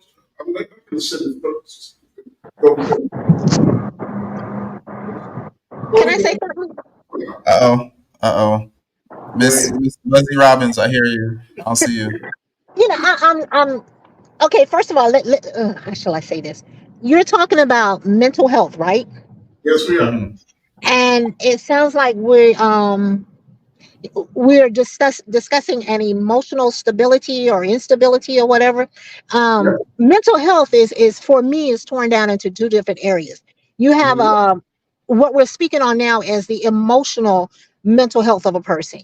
Right. But Mhm. now I have dealt with organic mental health in the past, where people with disorders, and some of these disorders come from trauma, things that have happened to them, created anxiety, or just tore them up, mentally tore them up. Right. Some are born with some things. I'll use schizophrenia as an example, and those two need to be separated. But I like what everybody is saying, and what to me it alludes to is that emotional stability is something that needs to be taught in a parenting situation. So it sounds like, one of the Yes. solutions is better parenting. Yes. Better parenting. Quit relying on the Agreed. schools to parent your children, and you parent your children yourself. Do those values, Jack. teach them values and Jack. and beliefs. And it just tripped me out during COVID, where That's all my parents mom. were upset because kids had to stay home. They're your kids. Yep. Especially Why with are you Say it. fussing because they got to stay home? You Say need to. that. And to me, it was an opportunity for us, Yeah. especially Black people, to empower your children, give them a foundation. Mm-hmm. But we were so caught up on, what am I going to do with you? You home, what you supposed to do with them? Those are your children. So it sounds like the problem is coming from the home, as it has been said. So Yeah. perhaps it's time that we get into, teaching parenting classes. Back. Yes. Check. Yes. Agreed. What do you think? I couldn't agree. I couldn't agree no better than that, because what I was raised as and what I had to learn to teach my daughters were totally different. Because when I started teaching my daughters certain aspects of spirituality, they said, "Don't teach that. That's devil worship." But it wasn't nothing but just different understanding of how to deal with the spirit and mind. It wasn't like I was teaching them to believe in anything. It was just giving them different direction. Another great book, Seed of the Soul. Yeah. You know what I mean? Another great book. And it I talks love about you. that I love you, responsibility. Apostle. I love you. I love you. Oh man, I keep them coming, bro. But this is a great book that talks about responsibilities. This is the first time when I read that I realized I had addictions to my own emotions. And sometimes us as men, we don't know we addicted to certain type of emotion and certain type of thought. So it has in a book about a chapter about intentions. It has intentions one and intentions two. So your intentions is a motherfucker. But yeah, it goes through different aspects of life. So we as men, I say too, that's why I said we have to learn, because a lot of things that we're going through, as Miss Robertson said, it's all emotion, because no one has given us a practical principle way of living. You Right. know what I'm saying? Everything is done off the fly. So when you learning as a father that lived through fatherless pain and gave fatherless pain to my daughters, that's some real shit. Right. You know what I mean? To realize that I actually my presence or not being there caused more effect than me coming back and saying, "Well, I got this great information. Where the fuck was you when I was 3 and 4 years old?" Right. Amen. Hey, that's cool. Hey, I appreciate you right now. I love the change that you made in your life, and you ain't running the streets no more. But motherfucker, when I needed you, you wasn't there. That's facts for me. You know what I'm saying? So that's a fatherless pain that I know I caused. So that's why the learning is everything. It's everything. We have to teach. We have to learn to teach. So now I guess the question is, what Mm. happens with that gap? So What do we do with the gap? my grandchildren, your grandchildren, how to deal with their emotions, how to grow physically, spiritually, seek knowledge, maybe spiritual, religious. Keep holding it up. Keep holding it up. You got another book. Lord. Yeah, I know, right? So, Oh, the so quality. you asked me how I teach that. I teach my grandkids to 7. I taught my daughter to 7. Both of my daughters have this book, and we teach these principles to my grandkids. So we talking about solutions. The solution is understand. Correct. I got that. So Okay. your children and grandchildren, my children and grandchildren, okay? There is a section in between your children and your grandchildren. There's at least a 15-year gap in between there. That both your children and your grandchildren have to deal with. They will have no home training whatsoever Okay. Here we go. during the pandemic. Here we go. You ready? I love it, Toodles. I love it. When I was doing social work during the pandemic.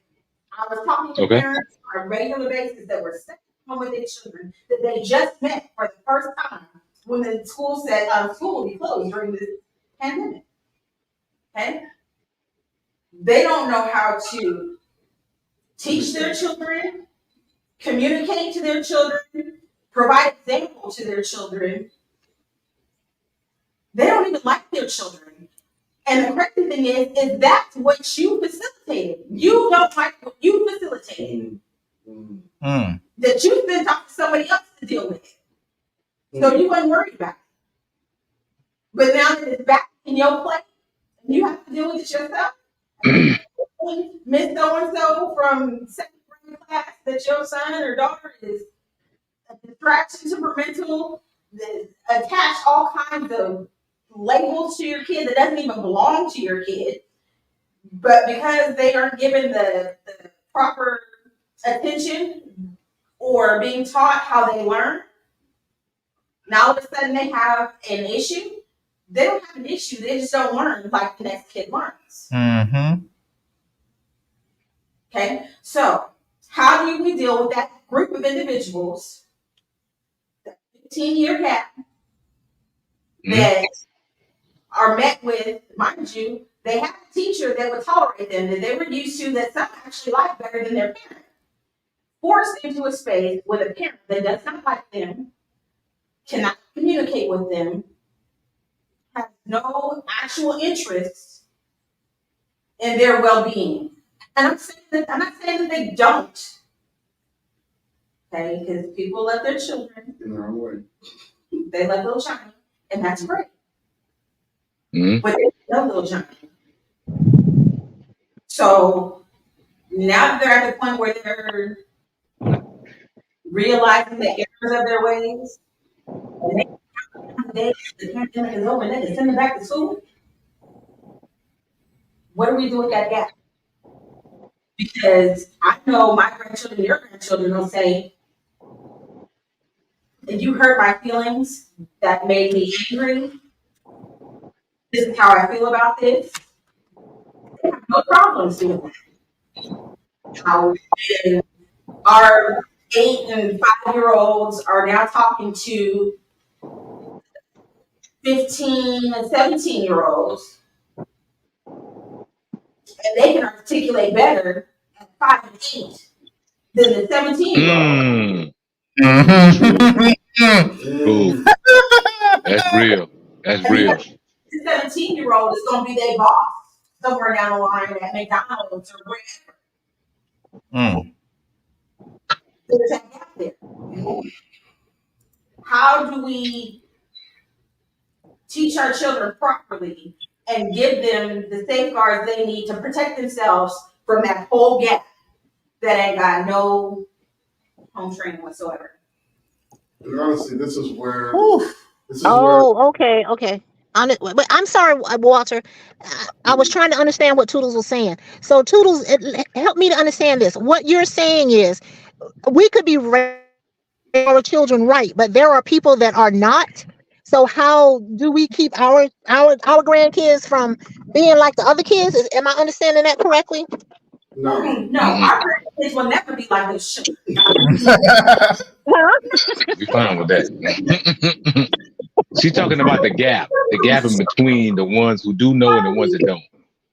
Yeah. Right. How do we teach them to protect themselves?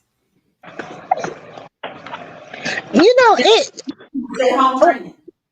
You know what? I honestly believe it goes right back to that village mentality. We've gotten away from helping each other out with the children, and maybe not so much of gotten away from it. Some people don't even want you to talk to their kids.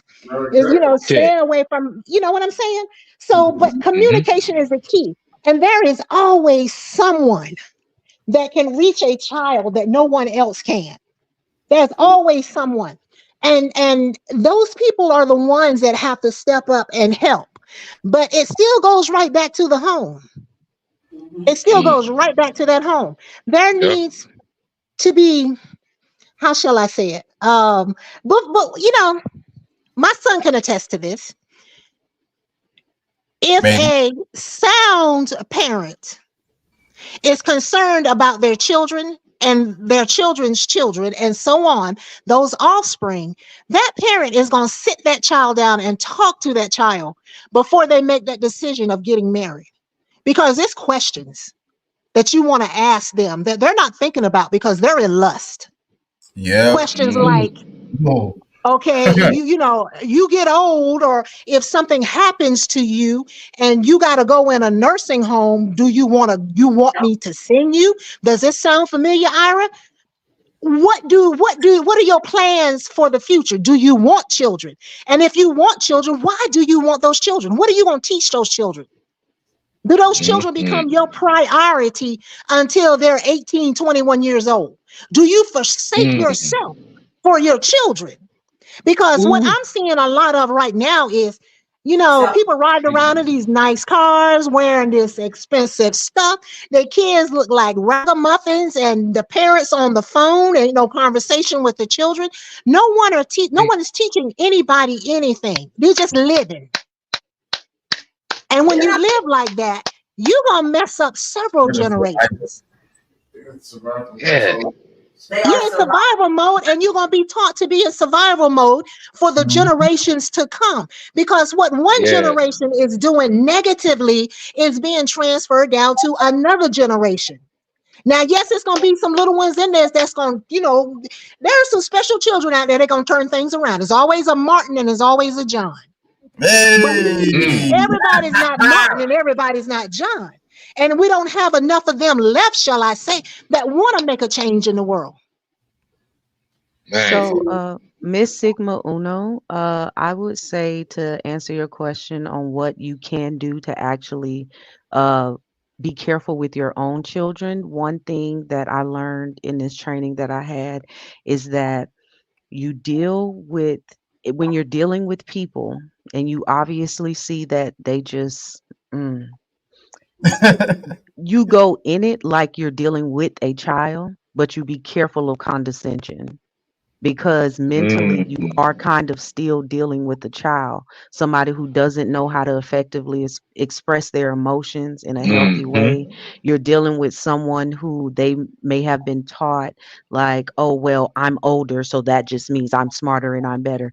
Okay, if you feel I that have a way, that's fine. five-year-old. But, No. would you mind if I show Oh you yeah. next day? I've got a You five-year-old.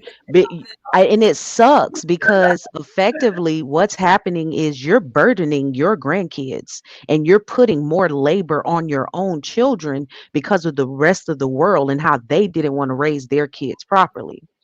But Mhm. that is the only solution that I found that works when you're dealing with individuals like that.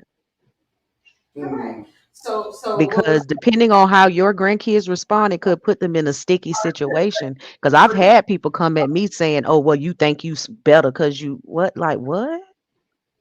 Like that can happen." So yeah, just talk to them like a child. Well, not like a child, like condescendingly, but kid gloves, kid gloves. Yeah. We throw these. We throw hands around here. Yeah. so how do you so in other words, I need to follow my 5-year-old around and go ahead and punch the adult in the mouth. No. Hey, don't say that because I would definitely walk No, behind you. Like, no, no, okay, no. son, this one, okay, got you.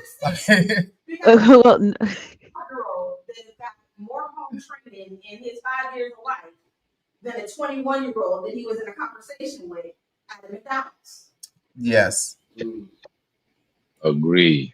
Well, also teach them to remove themselves, to not give up that energy in situations like that. Sometimes you got to remove yourself too, because realistically, like you said earlier, like they're not like us. They not like us. That's really Come what on, it Yeah. Kendrick. is. Come on, Kendrick. They not like us. Say that The like more They I not like six even us. nine learn, God. the I'm a more Yeah, you non-ether. Kendrick learn, Lamar right there. They not like us. They the not more like us. I learned about my own emotions and how, like, I didn't even know I was regulating them all my life. And I didn't know that certain things were a certain way with me. And then when I went out and I continued dealing with people, and I was like, ooh, you don't look within, huh? Like, dang, I don't even, because Mm-hmm. you don't know how to express yourself. Like, Come you out on with it. here acting kind of crazy. And and sometimes you're gonna have to remove yourself. They're gonna have to learn to remove themselves, or they're gonna have to handle them with kid gloves in order to move Mm-hmm. around in society because they'll come off. I get so tired of hearing it. Like people will come down on them just because of the fact of how they speak. the way that they can express themselves and understand different terms at their age, people will come down on them and look down on them just because that, Yeah. especially in our community. Mm. So you just have to teach them, like, those little things, baby. If it's getting, just remove yourself. They not like us. And it's okay. And That don't mean they're bad people. They just not like us.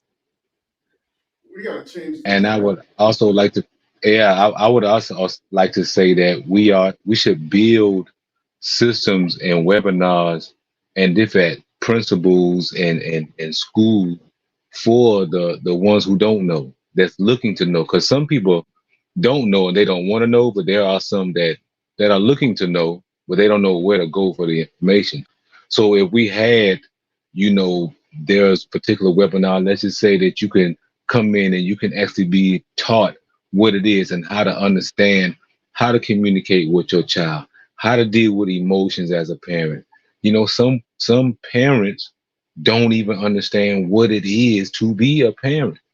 There's a difference between being a provider, a parent, and a guardian of a soul. Those are whole different things. So some people only know how to provide. Some people only know how to parent.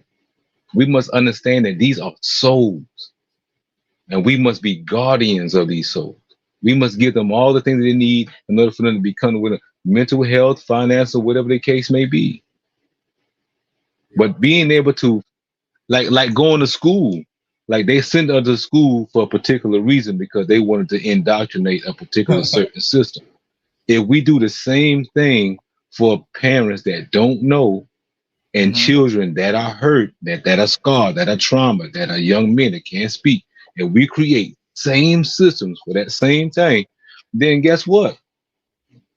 We had a better advantage. We got a different vantage point. Oh, so you the principal. Okay. Oh No, gosh. but this is, but he's I right. mean, I want to be on the back end, not the principal. I need to be on the back end, not the No, but if we're talking, principal. right, I'm sorry. Who's Walt going? gonna be the principal.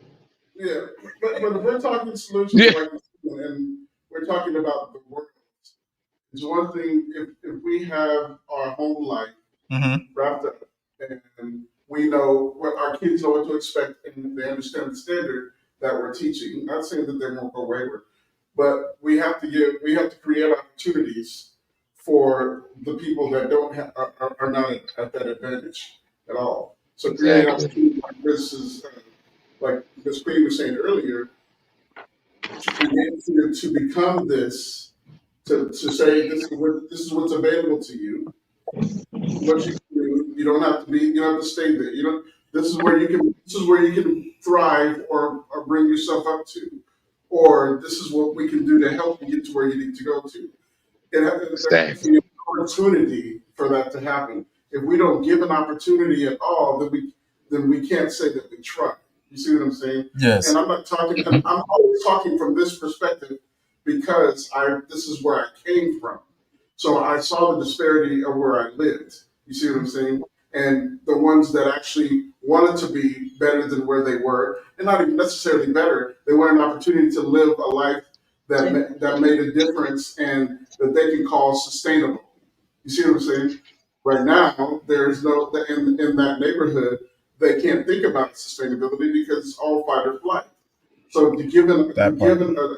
a child an opportunity to come out of that systematic thinking is to give them a chance to live a better life.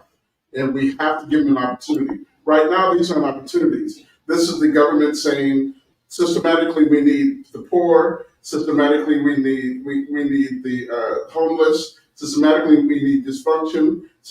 We're fitting our people in a portion of the economy as opposed to saying these are people and they deserve better. They deserve opportunities.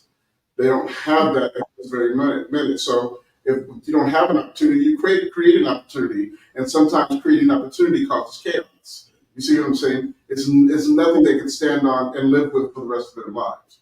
And that's what we need to begin to do to create those opportunities.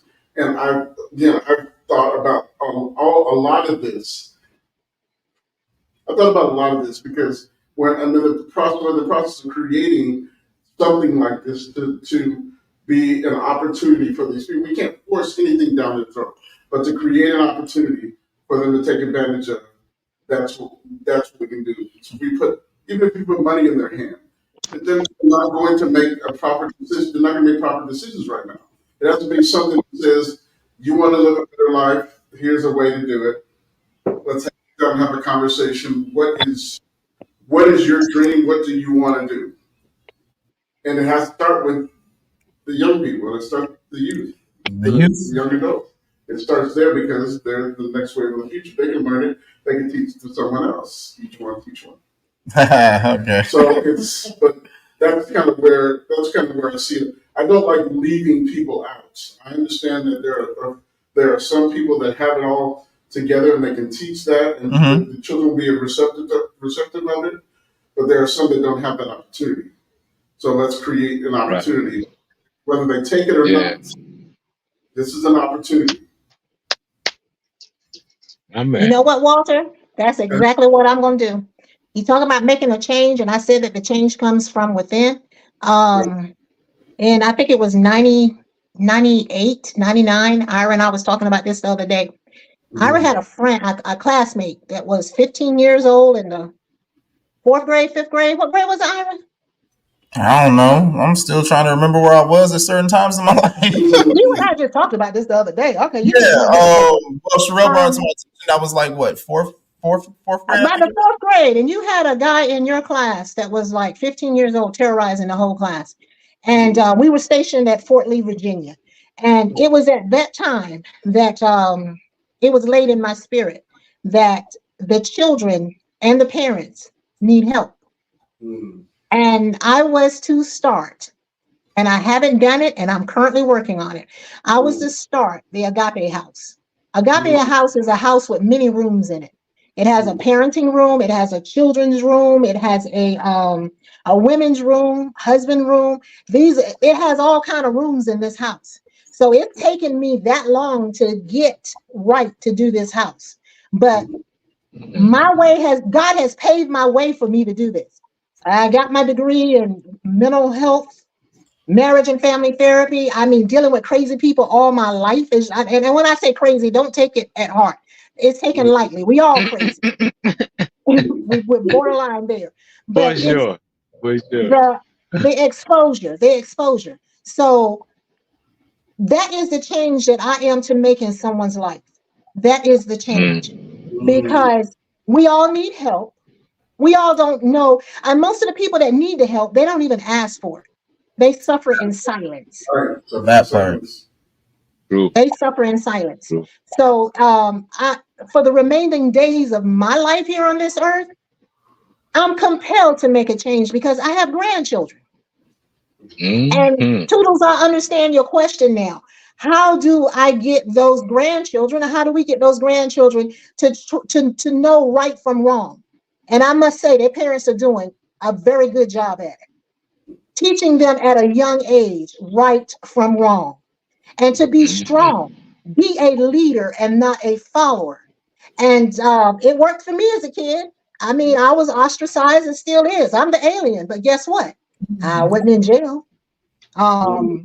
I didn't have a house full of kids. Not that it's anything as a kid, not a house full of kids. I grew up without a male in my life as a kid, but I was taught values, beliefs, to self-esteem, to believe in myself, and to know that every time somebody say do something, you need to think.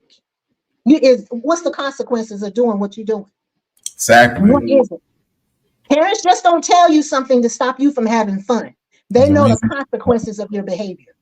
And if you have a relationship with those kids, and I know I done veered again, but if you have a relationship with those kids, they will remember what you're telling them. They still gonna be kids, but trust me, they won't make those wrong decisions early in life. But my change, my solution to the problem is, I'm gonna make that change. I'm gonna touch as many as I can to help them to move forward. And to bring someone along somewhere down the line. What, play it back? That's what I'm going to do. It's going to take some political help. That's fine. Because it needs politics. These politicians, there needs to be something in every community that's going to help a child. Yeah, That's going definitely. to help a single parent. But me sitting around talking about it and not doing anything about it, ain't nothing going to change. Exactly. All right. So that's when my son had that 15-year-old and bully in the classroom. That's when it was shown to me.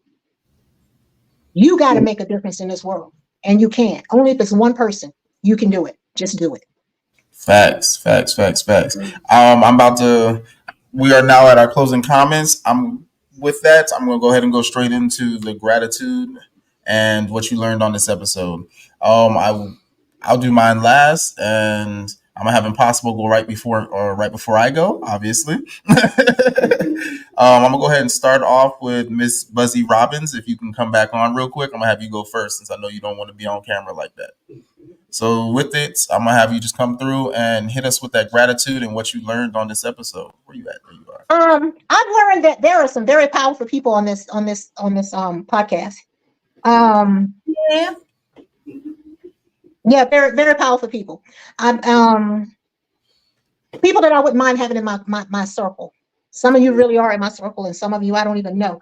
But I learned that there's more of us out there than we know. Mm-hmm. I've learned, don't be judgmental.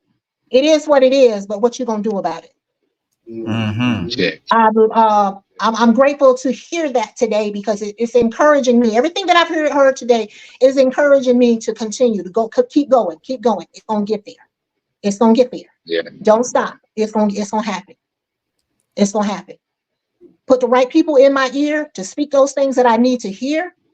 It's gonna happen. Man. So that's what I'm grateful for. I'm grateful for you guys. How's that? Hey, This is beautiful. This is beautiful. Miss Bianca, Miss Queenie. This is so beautiful. I had to unmute, my bad.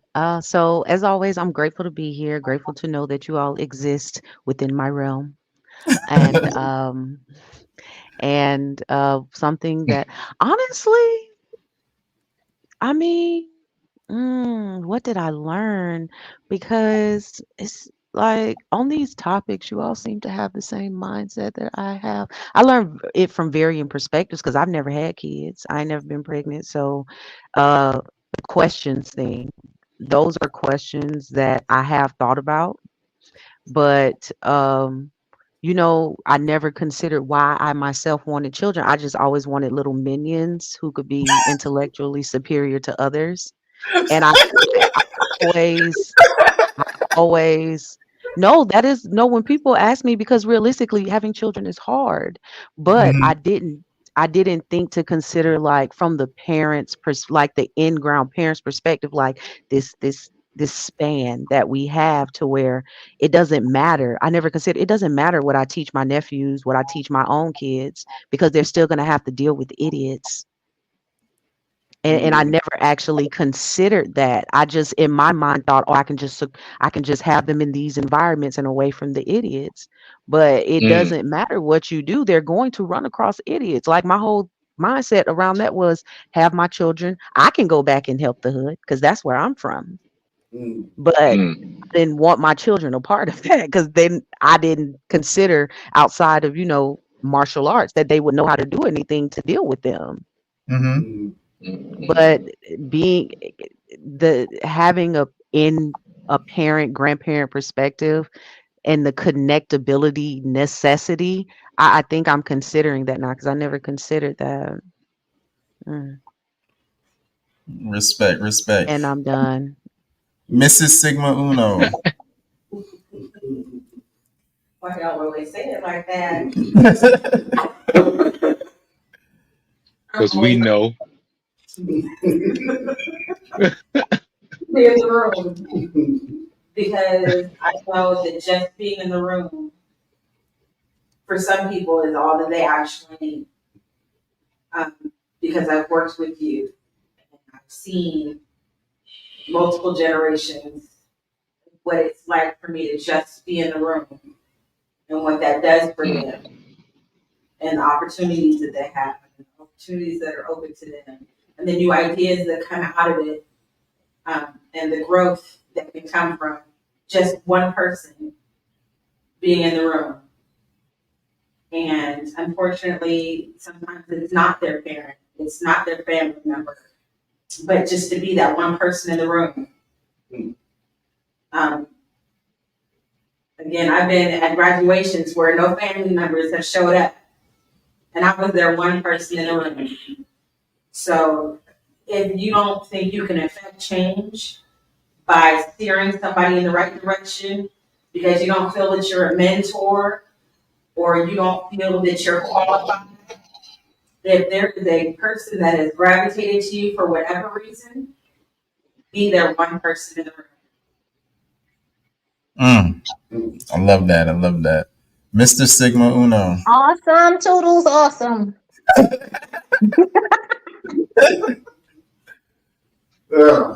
Gratitude. I'm very glad to be in a collective of amazing minds.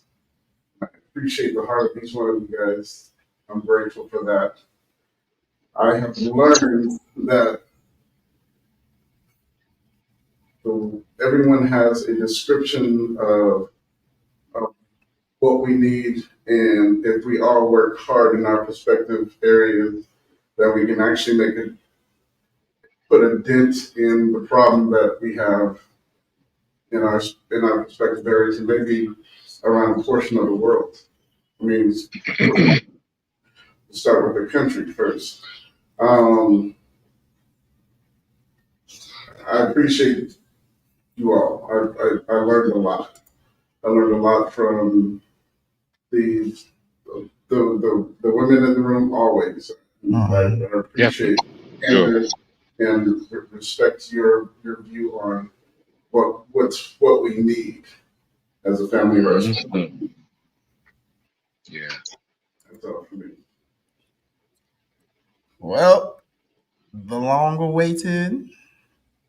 Don't do it like that. I mean, I'm my gratitude right now. I was given a task was to create an incubating system for where a child comes in, and in spite of their different talents, whatever they've gone through, whatever that may be, from child to whenever they leave, and I'm saying around about 18, 19 years old, it's an incubation of how to bring that purpose out of them, how to bring that great talent out of them, how to see that skill within them, how to allow them to be who they are, to naturally allow their talents to really show themselves. And when I was first given that task, I said, man, I don't even know how to do none of this shit. And then all of a sudden, I met all of you all, and y'all just made my job a whole lot easier. So I'm so grateful that I came in the communication with all of y'all, and you have degrees on implementation on what I really desire to do. So that for me, I am so grateful for, because my job has become 100% easier. All I gotta do now is create the system, and everything else can take care of itself. And what I've learned, as soon as you think you by yourself, you're not. And I'm a piggyback on Miss Robinson. When you think there's not a lot of people out there that think like you, there's a whole lot of other people out there that think like you. So shout out, and I appreciate for everyone that's fulfilling their purpose and walking in that path and their passion. I am so grateful for that, and that's my take on that tonight. Y'all, thank you. Y'all made my job a whole lot easier. Appreciate it. That's what's up. Oh, Kyle Anderson says you are never alone. Respect, respect. Respect With for real. that, I'm gonna go ahead and hit my gratitude and what I learned. I am forever grateful for the individuals that come onto the platform who have all of us have a voice, but not all of us have the courage to stand up and speak. I am grateful for those who come up and speak. I am grateful for the realization that I'm grateful for my grandma bringing it to my attention that one of the things that I seek is talking to other people with an intellect. And with that, that is what has caused me to create this podcast. So, I mean, I do this podcast more along the lines for my own mental health. The topics tonight the topics tonight was phenomenal. I mean, we started off with the man versus the bear, ultimately coming down to the trust in humanity. So that way it wasn't broken down between a gender type deal. Then we end up going into mental health in the melanated community. We end up rolling into how can we bridge that gap of the children and the things that they are learning. Ultimately, what I feel like the solution to all of that comes down to is community. I mean, there is that saying, it takes a village to raise a child, right? I mean, when it comes down to it, everybody's keeps saying, like, everybody's saying unity, unite.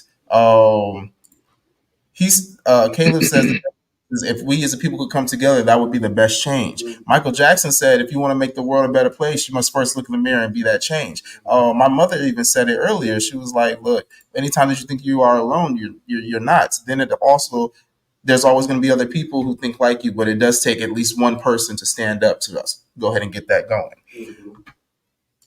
I learned tonight that the community, we need to get back to community. We have been divided altogether. And I feel like there was a hidden agenda behind that. I'm not going to get into that right now. But they realized that, you know what, if we break up the families, we're going to take their strength away. And Yep. once they did that, they decided to start pitting us against one another. Then they decided to make it, you know what, I'm not going to pin them just against one another. I'm going to make it to where the men hate the women and the women hate the men. And with that, it divided us even more. So if we can get back down to community, if we can get back down to knowing who our grandparents are, being able to sit down and effectively talk, communicate with our elders, even our parents. I'm like, that will change a whole lot of things, because the biggest issue currently is the fact that we are not able to voice our opinions without feeling like we are going to get attacked, get killed, or get arrested. So when it comes down to actually being able to speak freely and to be able to come together as a community, to be able to police one another without some type of backlash, community is, I feel, the biggest solution to the topics that we had today. And with that, I'm going to go ahead and roll this out, because this was an episode. In this dance we call the past. Oh, y'all. A fragile thread, but we'll find strength. Let love spread. Life's a climb. Just take a step, rise above. Find your breath in the darkness. We will find a shining light to free our mind. To free our mind. Self-growth blooms like petals bloom, shedding tears will heal the wounds and the chaos